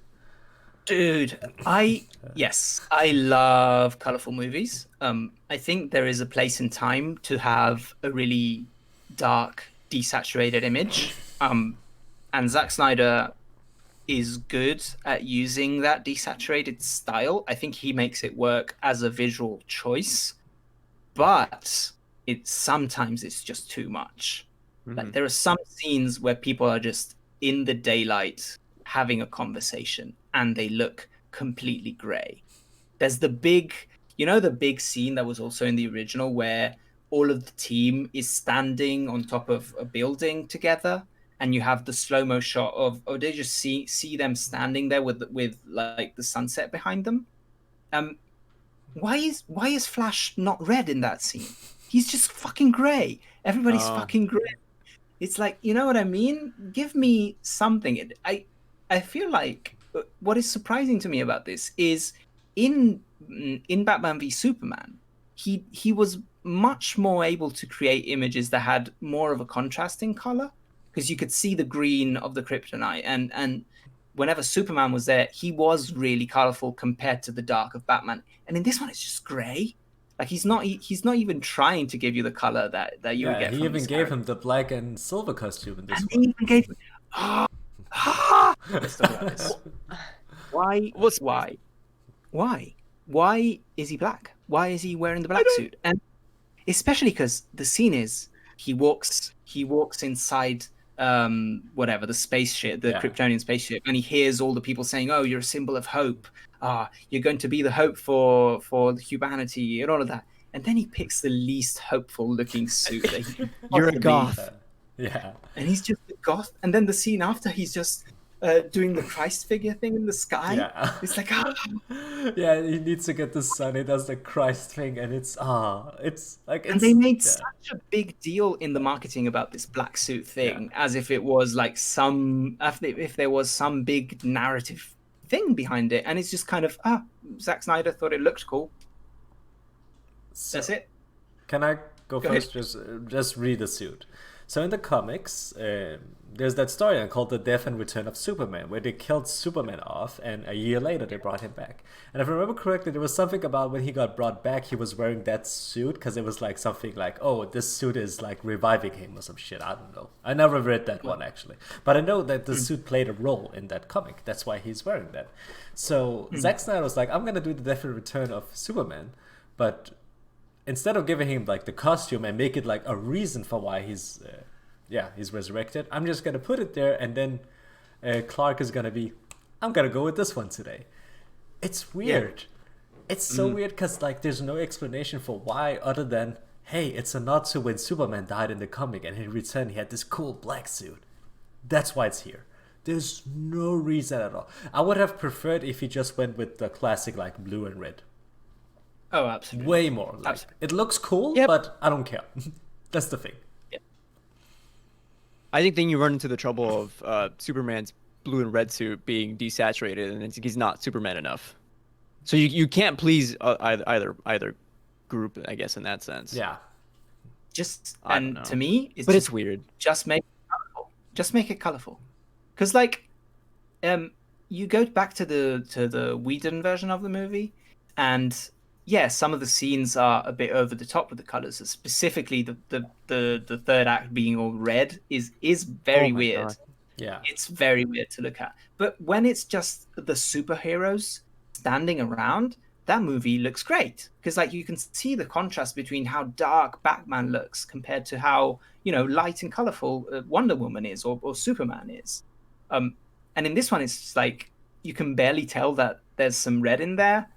And, I don't know. I think it's an interesting visual style for some of the scenes, but for a whole movie, it gets a bit tiring, at least for me. Yeah. For me, I don't actually have that much. Like, I've been thinking about this. I don't have that much an issue with the desaturation. Like, for me, it doesn't like ruin it, but I do understand where you come from, and I do see what you're getting at. I don't know. I don't have like this big. It doesn't really change my thoughts that, oh, why isn't his suit more colorful or whatever. I feel like it works for this movie. That being said, and that was something we also talked a lot about, as soon as like, okay, they defeated Steppenwolf, Wonder Woman decapitated him, he's dead, this movie is rated R, by the way, like if you couldn't tell by watching it, it's so violent. When we made it to like the end and the sun started shining on them, like I remember saying to Hugo, there's the color. Now, like, hope has arrived. We're finding that hope in the world. And then Hugo made an excellent point. He's like, yeah, but look at Flash. You can barely tell he's wearing a red suit still. I didn't even notice. Yeah. And there I kind of agree that, that's where the color should pop more. But, like, throughout the movie, I didn't have an issue with it. I just know, like, you really enjoy your color. Yeah, I love me some colors. Yeah. I like colorful stuff. So to me, I kind of like, and I posted about this in the Facebook group, was that scene kind of called back the Justice League animated series where there's silhouettes. So it's just like the figure, it's the figures of them, and that's why I love that scene so much. Yeah, exactly. Mm-hmm. Yeah. And then seeing Flash fist bump Victor did more for me to like sell me on Flash as a character than any of the moments where he's like telling jokes and stuff. Yeah. Right. I think that's a good moment to jump into a discussion of more of the characters and kind of, I think from the characters we can get into more story elements and stuff, because I feel like going through the whole plot we would be here for I've given up on that, like just no. Right, but so we have to save a whole thing for the epilogue though. I feel like the epilogue we have to save it for last. We need to talk about that epilogue. That's where I went insane. Yeah, we all went insane. That's where we all became the Joker. Yeah. In real life. We'll get to it. But okay, let's go with the characters, because I feel like this movie does some specific stuff to change what the movie felt like through the characters. Even though, as I said before, the characters don't have any conversation in this movie at all, almost, and there's barely any character development. I don't know. Even, I've seen a lot of reviews saying Ray Fisher as Cyborg is the sort of the one character that there's a through line for the story. But even him it's more backstory than character development. Because like the character that we see at the beginning is the character that we get at the end. It's just that in between we see a lot of his backstory, and so we care about him a lot more than we did in the original cut. But I don't feel like any character here has like an arc at all. Like, I don't know. Victor is the closest. Yeah. Yeah, Victor is the closest, but because we are going from the flashback of him to him now, right? And I guess he goes from fuck the world, and 2 scenes later he's on the team. But yeah. Do you recall what made him dynamic? By the way, what made him change his heart? Was it? I can't remember. It's because he got attacked by a parademon. Oh, because he got attacked. Yeah, I feel like it actually starts with him being like self-serving and just wanted to protect himself, and maybe. Yeah. I'm just like analyzing at this point. Like this is just interpretation, and that's why like he slowly gets into this. Like, okay, I can actually make a difference. Like my dad told me. Because like his character arc, it's not. I have to disagree with. And he's the same. He's not, because he accepts being cyborg. Like he's the only one who doesn't accept being what he is. Yeah. Flash is having fun being Flash. Like he's out there putting wieners in his pockets and caressing these ladies in slow motion. Cyborg isn't doing that. Like the only thing he does do is like help that one woman, where he just like follows her around and say, okay, what can I do? How can I help people? Like he wants to do it, but he accepts it. He's like, I'm cyborg. That's who I am. I'm this weird freak. Which is weird, by the way. Oh, sorry. Which part? What's weird? Well, I mean, we're getting the dialogue in the background of his dad being like, don't abuse your power. And then the first thing he does is abuse his power. Granted, it's for helping somebody else, but like, it's morally questionable, I guess. I don't know. I mean, fuck the world, am I right? He's very much in that mood, isn't he? He's like... That's true, yeah. I'll just do whatever. Fuck it. Yeah. My favorite scene with him is when he pulls out the Walkman with the cassette tape in it. Because I don't know, I just thought it was really weird and it looked like Metal Gear, so I was like, oh, it's cool. I like this. Yeah. There's no reason. And then he breaks it, and then at the end of the movie he rebuilds it because his father has died. Yeah, I can see how, you care about him at least, even though he doesn't get a lot of character development in the traditional sense of he has kind of emotional scenes where he learns something. It kind of happens, but it's as Christian was pointing out, it's not clear when he decides that he's going to be. I was going to say he's going to be an Avenger when he's going to be part of or whatever. The whole movie just happens. Because also it's another thing. It's so long, but at the same time, there's so much going on that it has to cut between wildly different scenes, and you kind of have to remember what's going on with every part of the movie, and it only comes together after like hours of you watching it. Yeah. So it's hard to sometimes keep up with it. So another character that does get a bit more screen time in the movie, I think, is Flash. Yeah. Because again, he's in another one of the few scenes where you actually see some just regular human conversation, where he goes to prison to meet his dad, which I thought was kind of okay. I thought it was kind of jarring while I was watching the movie, because up until then it was just like big bombastic opera stuff, and then at some point, cut to Flash just chatting with his dad. He's talking about going to law school or whatever. Which, I don't know, was nice, but it kind of feels like there should have been a Flash movie before this. And we would have cared. But without that, I don't know. The rest of the movie, he doesn't seem that emotionally distraught that his father is in prison. He's just like quipping away and doing the Flash thing. Because it's just like, hey, you got framed for mom's murder, and now you're here, and I need to save you. It's like, cool.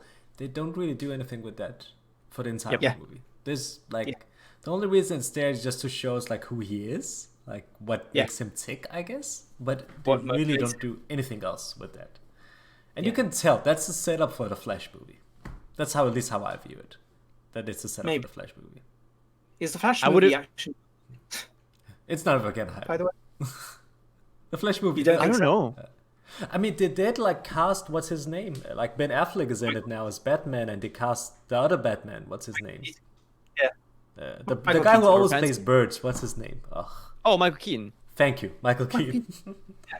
Yeah, Yeah. yeah, because The he's back Birdman as guy. Batman in the Flash movie as well.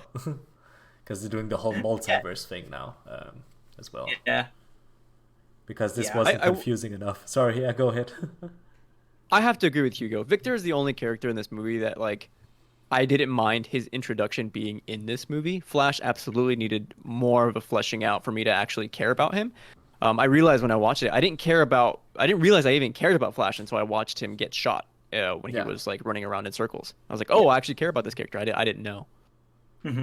Yeah, And also, it's like more because it's a well acted scene. Yeah. Like Yeah, mhm. he really does the kind of young, 20-something-year-old. It's the first time he's been in a high stakes situation, and he gets shot, and he kind of has that Tom Holland energy in that scene. Oh, Mr. Stark, I don't want to go.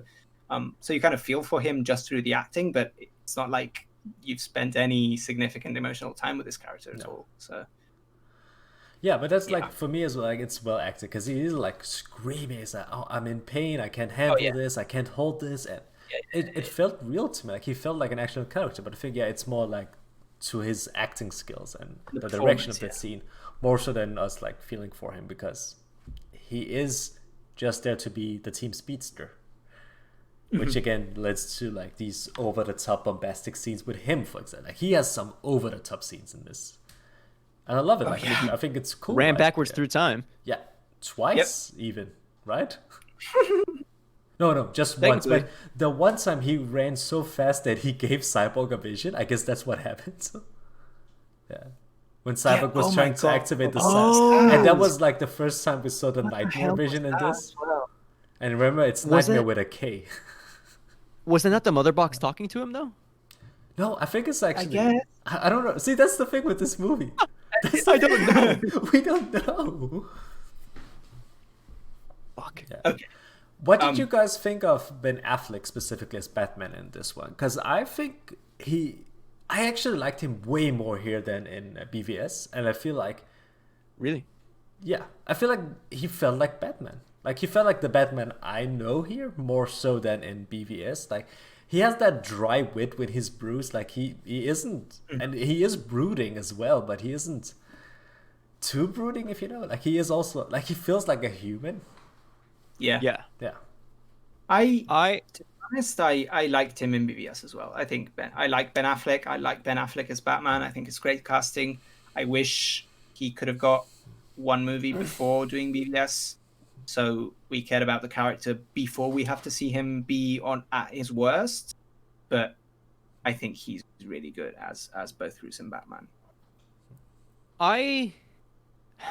That's tough because I think his interactions as Bruce with Alfred is really good, and his interactions with Bruce as Diana is also really good. It's when he's Batman that just kind of like I don't care. I just like sure he's in the mask, whatever, and I'll just keep going along with it. Nothing more past that for me. I feel like he doesn't get the opportunity to do any Batman stuff though, because it's like he's put in a situation where they're fighting against like mythological creatures from another dimension, and yeah, at some point he's like doing the Halo thing, and he has a ray gun, and he's clicking heads and stuff and getting headshots, but like. I don't know. I don't think it's very interesting to see Batman shoot a ray gun at a parademon. Which I think, I agree. but which I think like what they do, however, is pretty cool. The fact that he can't physically be part of it. Like he can beat one or two parademons, but the rest are just like utterly destroying the rest. But I think it's cool how they do that. Like Alfred, give me the Nightcrawler, and he's like going in this fucking robot spider thing. Or later he has the Batmobile tank, and he's driving around that. And I feel like using those like over the top it gives him that over the topness as well. Like he has a fucking tank, and even let's talk about this real quick though. Zack Snyder kept hyping up how he like incorporated the Dark Knight Returns tank in this one. He was like, oh, it's gonna show up in the Snyder cut, and it's gonna be cool. God. It's one shot of him standing on Yep. top of the tank, and that's it. It's like, why is this here? Did the $70 million really go to you having this one shot of him standing on a tank. There's no reason for it. That was pointless. And They went to animating Steppenwolf's armor.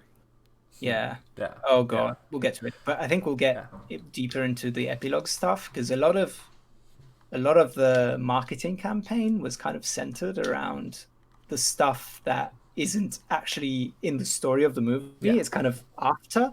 So we'll get it. But Steppenwolf. How did you guys feel about Steppenwolf in this compared to the original cut? So originally I was like, wow, this looks so bad. And then I He looked looks up bad. but then I looked up an image of how he looked in the original Justice League I theatrical should cut. see this. He looks better, sorry. I think actually he looks better in this one. Because the original looks way too goofy. Like, this looks like a monster. Like, it looks goofy still, but Right. I think I like this one better. Because the original just looks so weird. Here's my thing. I think they both look pretty awful. Yeah. And he in this one he just has spikes on him that move. Yeah. It's like, why do they move? I don't get this. I don't and at one point, agree though, he looks weird. off- It's not that I'm like, yeah, Like, this is what I at want one him to point- look like, but I think it looks better. He takes the armor off when Darkseid shows up for some reason. Remember that? I mean, that worked. He's like, That worked as a character moment for me, Yeah. though. you think? Yeah. Because Oh, he's 'cause like he- showing yeah. him respect. Yeah, I guess so. I don't know. I feel like, I've seen some reviews saying, "Oh, what Steppenwolf is doing makes so much more sense, and he's But it does so though. much more of an." It does make more sense, but people were saying, "Oh, he's so much more interesting as a villain because he has a motivation now that is cool." And I'm like, Oh, the okay. motivation, Yeah. the motivation is that he wants to be friends with the other CGI monster now again. It's like I don't know why is the other guy stronger than him? They look about as menacing. They're entirely unremarkable, both of them. So it's like, I guess Darkseid has the red eyes, so that makes him more evil. I don't know. Oh, we got to see the lasers in action. Yeah, we got too. to see the lasers in it. That was pretty cool. And we're back to the issue with this movie. It's made for people, for us, like us, to say, "Oh, they did the Darkseid laser thing. That's cool." That's the thing. Yeah, that's the thing. I know this. I don't know. It's I have cool. no idea what that means. I have no idea what that means. And then you got know? Hugo saying, "I don't know what this means." And like, did you see that meme going on online of, because there's Darkseid and he's always standing with the lady on the left and the guy with the hood. What is his name? I can't Decide. Yeah, that guy on the right, and the lady on the left just looks like Elizabeth Warren. And it's amazing.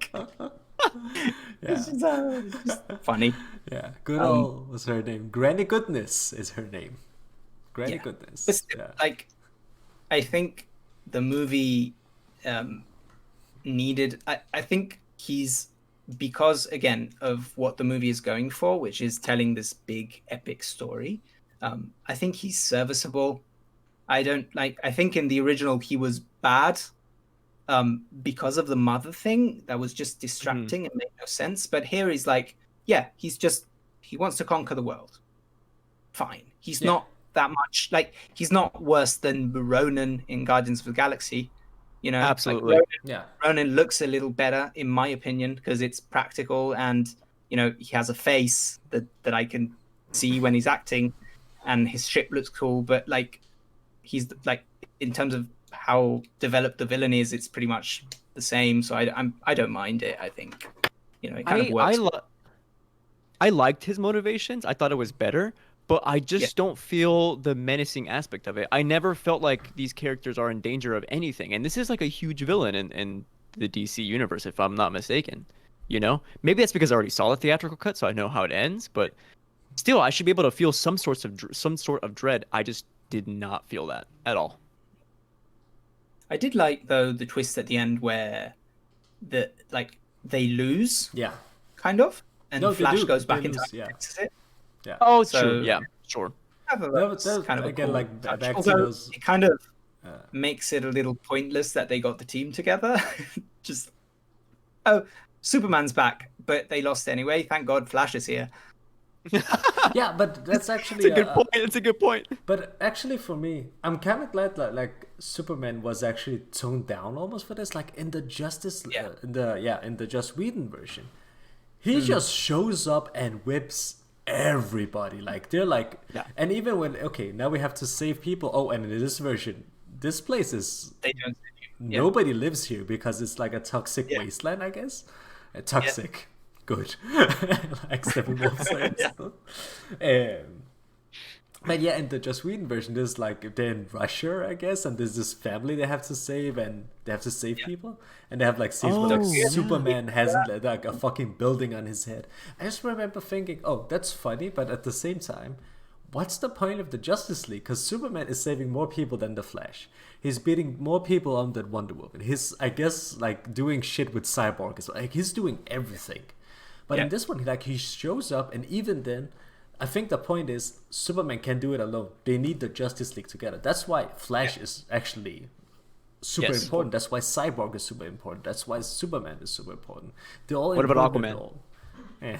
Aquaman's just there. He's just there.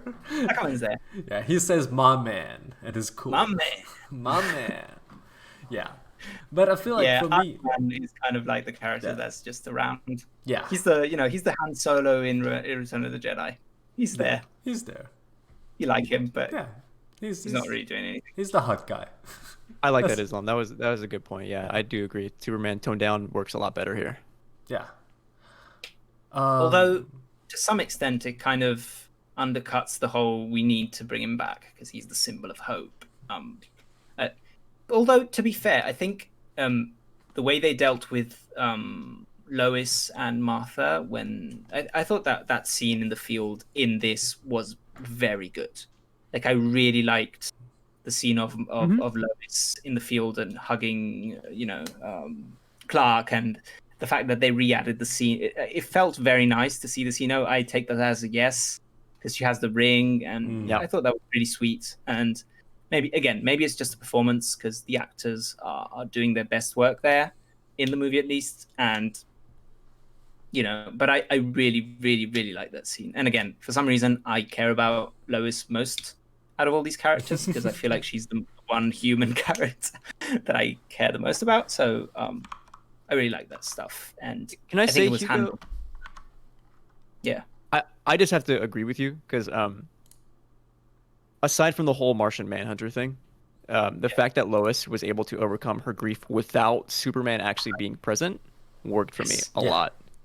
Yeah, It was great. yeah, It was great. Yeah. I agree. And she feels like, even though she doesn't get a lot of screen time, she feels like a fully fleshed out character somehow.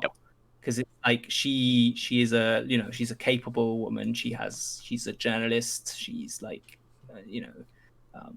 dealing with her grief, but with a lot of strength and dignity.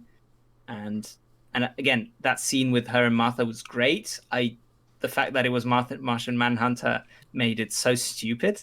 Because especially like they meet at the end of this movie when Superman comes back, and it's like, oh, remember that conversation we had? No, I wasn't there. Yeah. What are you talking about? It's like, remember that life-altering conversation that we had that sort of made me get over my grief?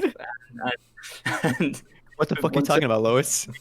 Lois, shut the fuck up. What are you talking about? Lois, come on. And you see that, again, same stuff with the whole movie. Anything great about it is also bad about it for some reason. Sure. Yeah. It's funny, like even though Hugo is like he didn't like it, and you were like mid, and I love it. We agree on almost everything. In Yeah. this one, which is as insane as this movie, because I feel like every single time you come with a criticism, I'm like, yeah, you're absolutely right. There's, yeah. But again, I think honestly, and I think we'll get to it now at this point, but to me, if it wasn't for the epilogue, I'd be more positive on this, and I'd be like, oh yeah, that was cool. Like if this was like the 3 hours and a half that we got, and it's kind of like a surprisingly hopeful ending for a Zack Snyder film, and it felt good. It was like, oh, cool, like they're all together. They defeated this guy, and the next guy's coming. But there's hope in the world. We have color back.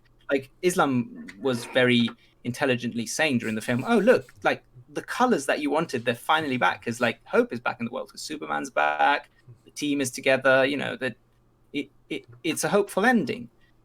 And then we get all the epilogue bullshit. Because I was like, but especially the hopeful, like it's such a good ending. Actually, that's the thing. It's such a good ending because like the movie could have cut, especially because they're looking 25 minutes earlier than it does. Especially because they're looking like when they defeat Steppenwolf, they're looking like Darkseid in his face, like, "Come and get us."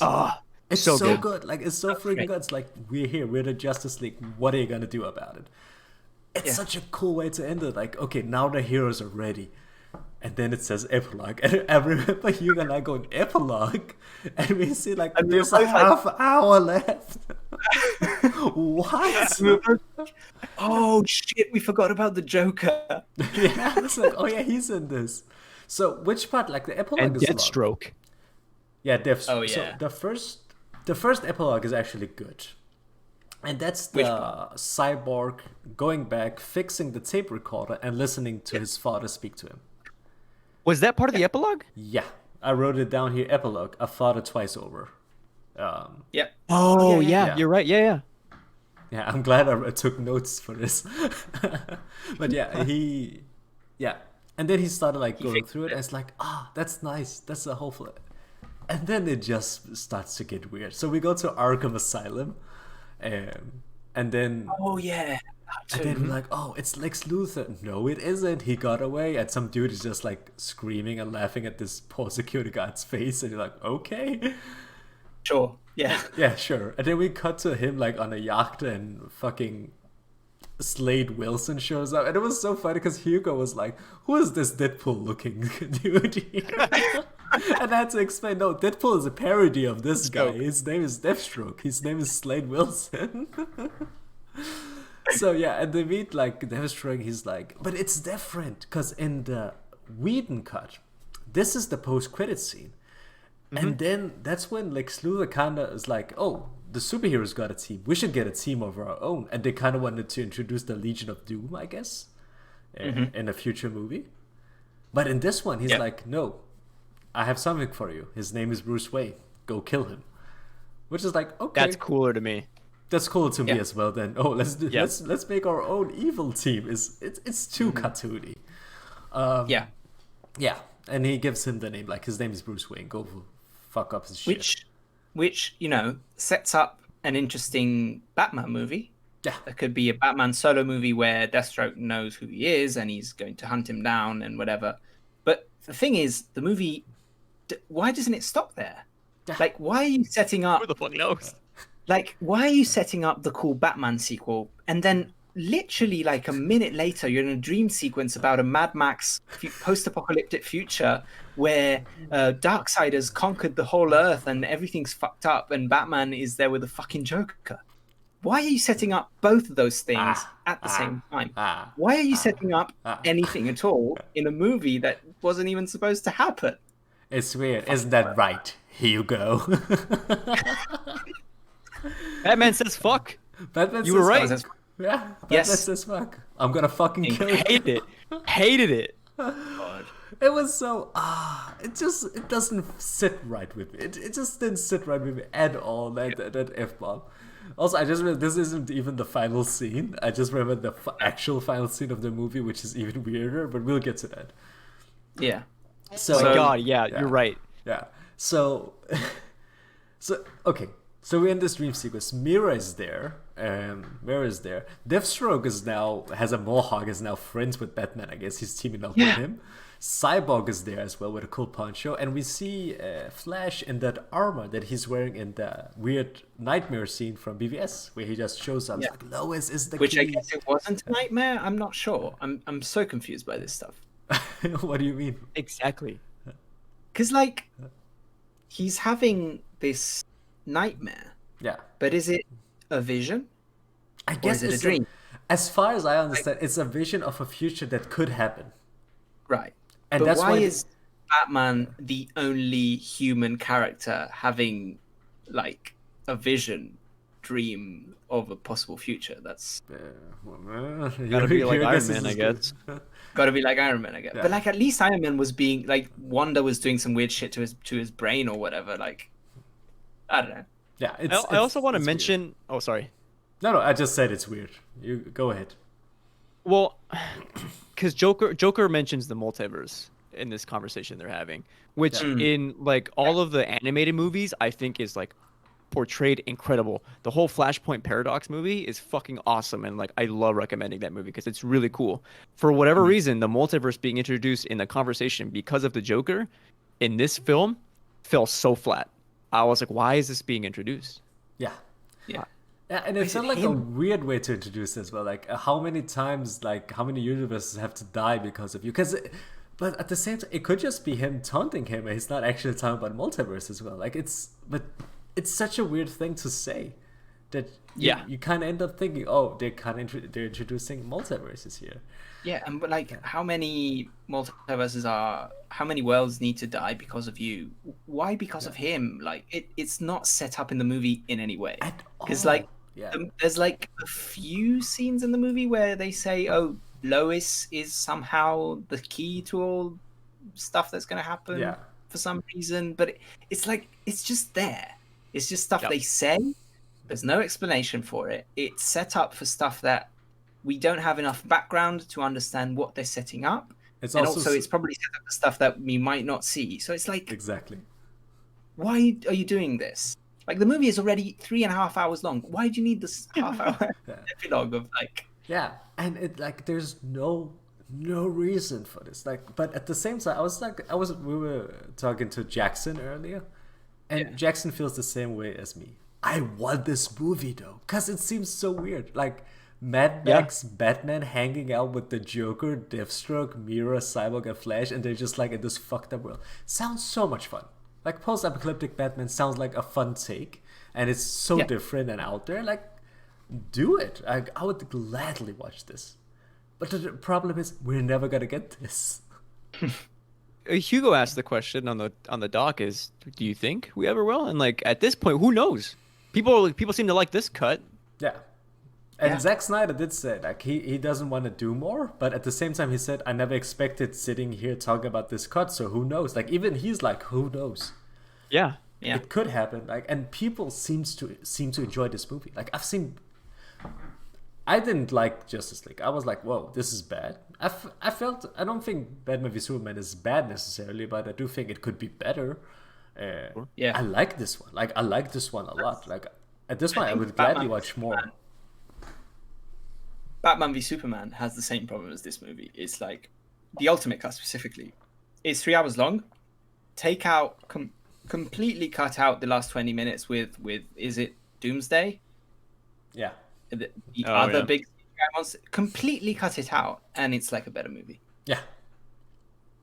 For me, like the whole Doomsday part is what it really ruins it. Other than Luthor's insane plan of getting these two to fight each other, which makes no sense. Yeah, there's a bunch of dumb shit in it, but it's like at least it's staged well. It looks cool. The fight is cool.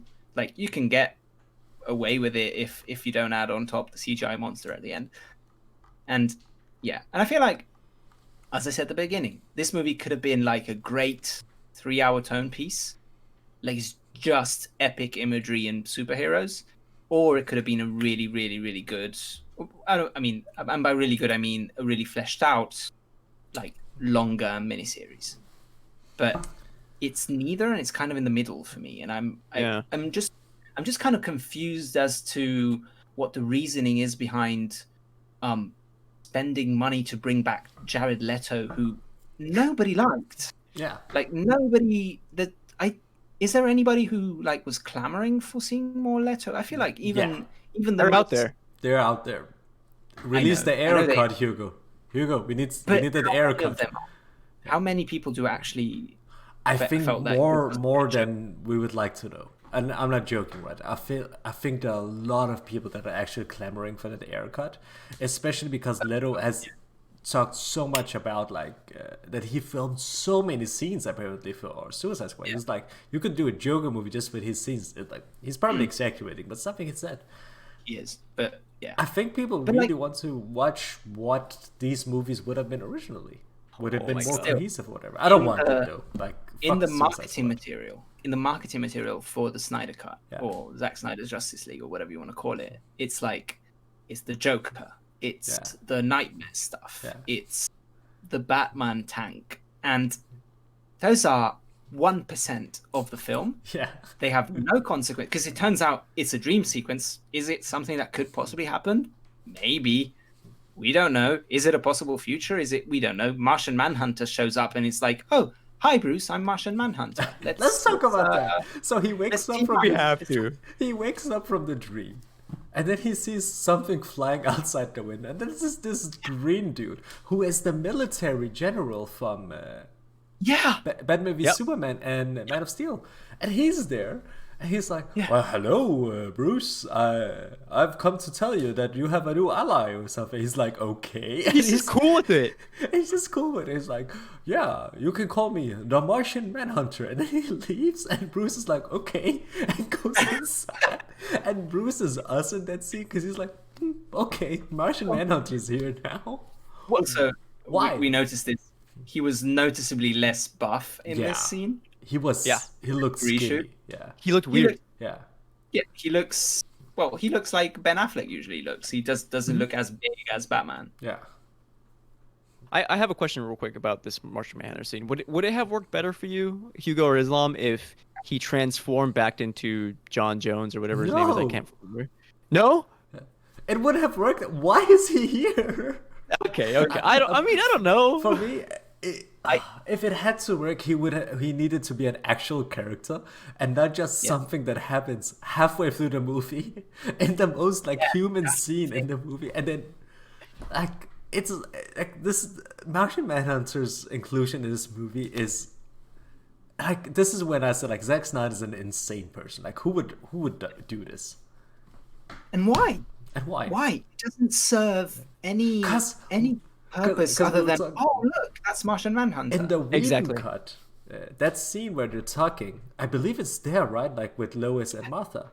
But it's just Lois and Martha in the Whedon cut, and then you find out no, it was actually the Martian Manhunter. For what? Why is he going to have a conversation with Lois? Why does he know about Martha and their trauma? Because the world needs a Lois Lane. It was right there in the script. But why couldn't it just be Martha? Yeah. But again, if the after credit scene of the movie was, Martian Manhunter shows up and this is the first time we see it. He wasn't actually in the movie and he just shows up to Batman and says, "Oh, you have a new ally, I'm the Martian Manhunter," and he says, "Okay." I would have been okay with that because even in Marvel movies, sometimes they introduce new characters in the after credit scenes, and it's like, cool. This I don't have to understand this now. It's something that's being set up for the future. That's fine. It's just the fact that they decided to include him earlier and then bring him back makes it extra weird. And I have to ask. Yeah. If you're going out of your way to even introduce him before all the climax stuff goes down, why is he not included in the climax? Yeah, because he's super powerful as well. Yeah. You were around. Why weren't you helping? Where the fuck were you? Yeah. I am an ally, Bruce. It's fuck off. You could have helped us. Exactly. The world ended if it wasn't for Flash. Come on. Oh yeah. Yeah. Yeah. I don't know. The Joker scene was bad. Can we all agree? It was shot weird. Absolutely. Yeah. He did this smile. He did this because they were actually not ever in a room together apparently. So this is why you have all these weird close-ups because they have to cut around the fact that they're not actually acting with each other. He's just saying weird shit. He give you a reach around and I'll fucking kill you and all that. It's kind of like the parody of when people say Zack Snyder is edgy. Yeah. That's the scene. Yeah. That's the dumb scene of it's just there. It's like what middle schoolers think is cool. Yeah, I saw a Yeah. tweet that was like this. I don't know. I think they were talking about specifically this scene, but they were like, this feels like somebody gave $70 million to a teenager and said, "Here, do something cool," and this is the scene Yeah. that they came Yeah. up with. Yeah. Yeah, I really don't also, like Jared I saw Leto's some tweets saying, "Oh, this is Joker. the best interaction Yeah. between Joker and Batman we've ever seen in a movie," and I'm like, dude, come on. Like, Yeah. yeah. What Hard the fuck? disagree. Yeah. Yeah. Okay. Watch something So- else. Read a comic book. Watch the fucking animated show. There's so much good Joker content out there. Like I should Joker's watch the legitimately a animated show. good villain. I just feel like there's been this obsession by making him more than just a Joker. He's like become a Yeah. political figure or a commentary on society. He doesn't even say society in this one. Yeah. I gotta give the Joker a hours break. to hear him say the word society and doesn't even say it. Like, Yeah. The fact that it's only in the trailer is absolutely wild. yeah, Absolutely wild. He was fucking Um, with us, that Snyder.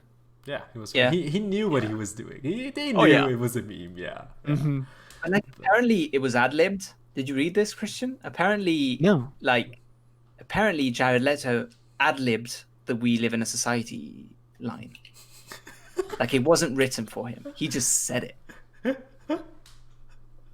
Can you believe that, man? Fucking Leto. I mean, yes, absolutely. But fuck. That man is. Okay, this is a side note just because we talk about Leto. Did you ever read that interview with the director of Blade Runner, Denis? Denis Villeneuve. Thank you.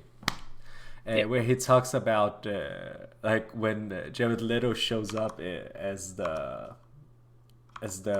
what's he called in the movie? Help me. His character in the movie. I can't remember the name. Yeah, and he Head of has the like company, those whatever. contact Yeah. lenses, and he's blind. And he Of talks the, about it's not the Wayland Corporation. That's Wayland. Yeah, Wayland, right? Yeah. No, Wayland is Oh, Alien, an right? Alien. Yeah. Anyways. I get confused, but whatever. That guy. But yeah, he we talks get it. about how like okay, and then he showed up and had these contact lenses which effectively blinded him, so he couldn't see. And he was like walking around with his hands out, and he had his assistant guiding him. And he was like, it was just like it was almost a religious moment. It was as if Jesus walked into the set, and the set was just quiet. And I couldn't believe like working with him. It was so moving on an emotional level. It's like you're so lucky your movies are good because this is the worst thing I've read in my life. I think that's just Denis covering for the fact that Jared Leto's a fucking weirdo. Yeah, probably. Yeah, I hope you're right. Probably. That's No. probably what it is. Yeah. That's probably what it is. I don't know. I think we've talked about this movie a lot. Yeah. I don't know if you guys have any final thoughts. The only thing that comes to my mind is my favorite scene in the movie where Alfred mansplains to Wonder Woman how to make tea. Yeah. And because he's British and he gets really annoyed that she isn't doing the tea right. I thought that was amazing. Yeah, that was fun. And, I liked that a lot. Yeah. Jeremy Irons, is that how you pronounce it? Irons? Yep. Whatever. Mhm. As Alfred, fantastic. Yeah. Any scene he's in, he's great. Any interaction he has, I really like him. Yeah, he's a good Sure. Alfred. He's having fun in that role. Yeah. I don't know though if he's too young or if Bruce is too old though, because that Yeah. age gap is a little iffy to me. But yeah, I agree. Because he's been Batman for like 20 years, right? Isn't that what they Yeah. say at one point in the movie? Yeah. Yeah, but like I don't know, he's fun and he has Yeah. some much needed levity, and he actually has good jokes, which like Ezra Miller doesn't Yeah. really. Like a few of them are fine, but a lot of the time it's just like I found him funny as well, though. there's the one scene where Gordon does the thing where he turns Yeah. around and all of the superheroes are gone. Oh and he's yeah. the fastest one, and he's still there because he just didn't realize they were doing that. That was good. Yeah, That was I was alright. like, oh, I didn't know we were. Yeah. Yeah, One thing that This fucking surprised me movie. was that was Snyder was actually the end of like the actual end of the movie, not all that epilogue bullshit, where they were like, oh, and we're gonna have a big table in the middle, like they're setting up like they're gonna Yeah. do the Justice League thing where yeah, they have the table and they sit around it, and Wonder Woman is like, oh, but we need more than 6 chairs because there gotta be more. I actually thought Room that for was more. Whedon originally because it seemed like it was like so comic booky, and the whole we're gonna have a table and all that. It just seems so like cartoony almost. So I was so surprised to see it here. I was like, this was Snyder. I just want to throw it out there, like he wants to make this serious, operatic, weird, artsy superhero movie, and at the same time, like he knows it's a comic book movie, and he just leans into it. I feel like I can respect that at least. Yeah, if we have any final thoughts, for me, it's that even though he's not like particularly to my taste always, I think, as I said before, as somebody who's very uncreative, I really appreciate people who have a strong creative identity, and to that extent, I think this movie is kind of cool. It's a bit annoying how some of the Snyder Cut fans were so mean and obnoxious about it, but I think there is also the side of it is cool that he got to complete this thing that he was making, and his daughter famously was supposed to have like a minor role in the movie, and like a cameo scene, and unfortunately she died and he had to leave to deal with it, and I do think that I feel for the guy, for the man, Zack Snyder, that he kind of got to finish this thing, because I feel like for him it must feel like catharsis in some sense, like or at least to some extent feel like he's closing the book on that whole situation and moving on. I don't know. I'm conflicted because like it is a bit annoying that angry fans online can make something like this happen. But at the same time, I'm kind of happy that he got to do it in the end, and I don't know. It's emotional closure for him too. And also, the way that he was treated by the studio, I thought was pretty bad. Like considering what had happened to him, like he had to leave production because of that, and then they just got someone else who would do a vision that was entirely different from his. It's like, that wasn't great, and for him specifically, I feel like it's cool that he got to make it. I appreciate the fact that he has his own unique voice and vision, even if I don't love it all the time. But yeah, I think that's my. I also want to like just a quick note on that whole like fans and obnoxious fans specifically, because there has been like a lot of toxicity surrounding the whole release the Snyder Cut movement as well, and it's been like a lot of these channels that have been like promoting hate, like those Kathleen Kennedy's gonna destroy Star Wars, where she gets fired every other week. She's get fired from Star Wars and returns. But he recently he was on this podcast, I believe, where they had like a bunch of those channels that have been pushing for the Snyder Cut, and apparently he just he called out one of the channels that was, I think it was called, fuck the name, I don't want to give them the name because fuck them. Nice. But he did call them out, and he was like, I know their logo is on there because they contributed to this thing we're doing right now, but I just want to say that I don't like them. I think like he legitimately said, I don't like them, and I don't stand for anything they stand for, especially all the hate, and especially Asian hate. And he just like called them out. He's just like, I just want to say that real quick, that I don't want anything to do with them. And it's like a 30-second clip, and these bozos apparently made like a 3-hour podcast talking about that 30-second clip of him saying, you guys are racist, please stop, and I don't want anything to do with you. So shout out, at least like the man has some integrity, and that I can respect. For sure. Christian, any final thoughts? I mean, I do about the movie, but fuck you, Islam, because now like we had this whole heart to heart about the man, Zack Snyder, and now to talk about shit about the movie, I guess. Let's go back to movie mode. Talk shit about the movie. I'm going back to movie mode. Zack Snyder, the director, I think is both the best and the worst part of this movie. And regardless of that, I still very much enjoyed my time with it, and I'm going insane. The movie's insane, but podcasting about it is like I love talking about it. So 3 stars for me on Letterboxd. Yeah, same. Yeah. I'm gonna update my Letterboxd for once, and I'm gonna put this movie in. I also watched Get Out yesterday for the first time, so I might as well log these 2 movies in and start actually doing Letterboxd. So do it. I think for me, honestly, if that epilogue wasn't there, what is the maximum amount of stars before I give it stars? 5. and you have like you can give halves. So it's like you can Oh, give you can three. give It's halves, basically okay. 10 points. Basically 10 Yep. points. Yeah. I feel like 3.5 for me, and it might have even have been a 4 if that not for the epilogue. Just because it reminds me of reading a comic book, and it's like 4 for me. Again, I will never recommend this movie to anyone. That's the crazy thing. 4? No, 3. Sorry, 3, because that epilogue is what 3.5. Yeah. Because that fucking epilogue. Because that 20 epilogue, like, what was that? I also- I have to give a Just again, the fucking 4 minutes of the blonde Icelandic ladies. oh my god, never forget. Fucking singing. Like I'm gonna watch that scene once a month just to remember it. I showed that I scene have- to Joe today. I was like, "Oh, I need to show this scene from this movie." She's like, "Oh yeah, this is Aquaman," and now he goes into the water, and she was like, "What is this? Like, is this real? Like, this can't be real. It's a parody, isn't it?" It's like, no, this is in the movie.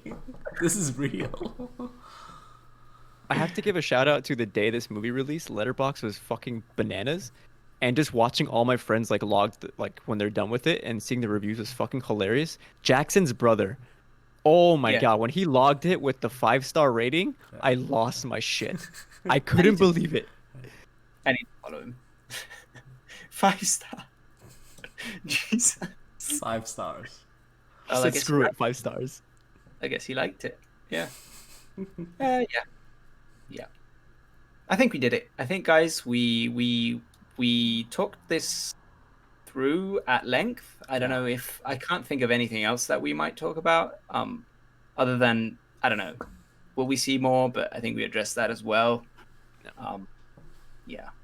I hope you see more. We'll see. Again, I want the Nightmare movie. That's where I stand. We'll see. Because I don't know. I have no idea what DC is doing right now. Because like The Batman. they're doing the Batman, but it's not in the same universe, and they're also doing some movies that are kind of in the same universe. So I guess the Flash movie is supposed to kind of reboot all of it, and so they can. I kind of hope they move. just continue being like, do whatever continuity you want to do it in, because that Yeah. way you can have a movie like the Nightmare, like Yeah. movie, and just have it exist in a vacuum on its own, or Yeah. Just, like without it agreed. like fuck it up for the other movies. I think that would be cool, but I don't know if movie audiences are willing to accept that.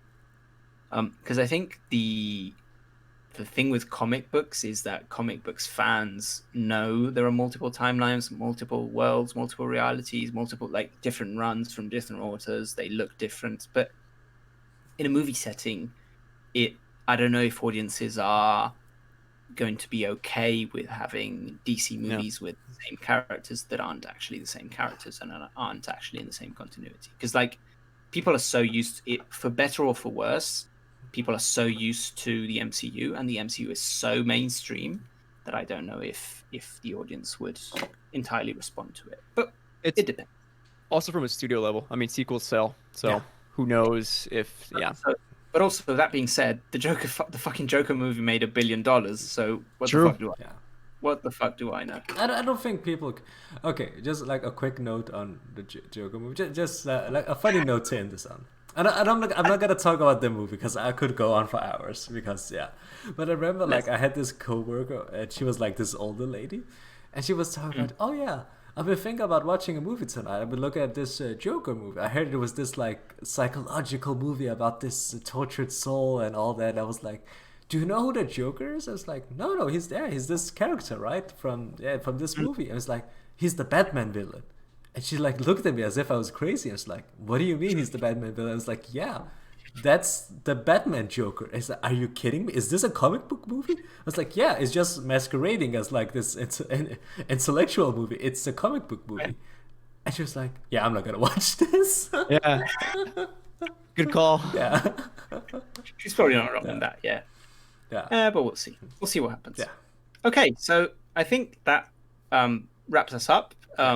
Christian, plug your podcast, please.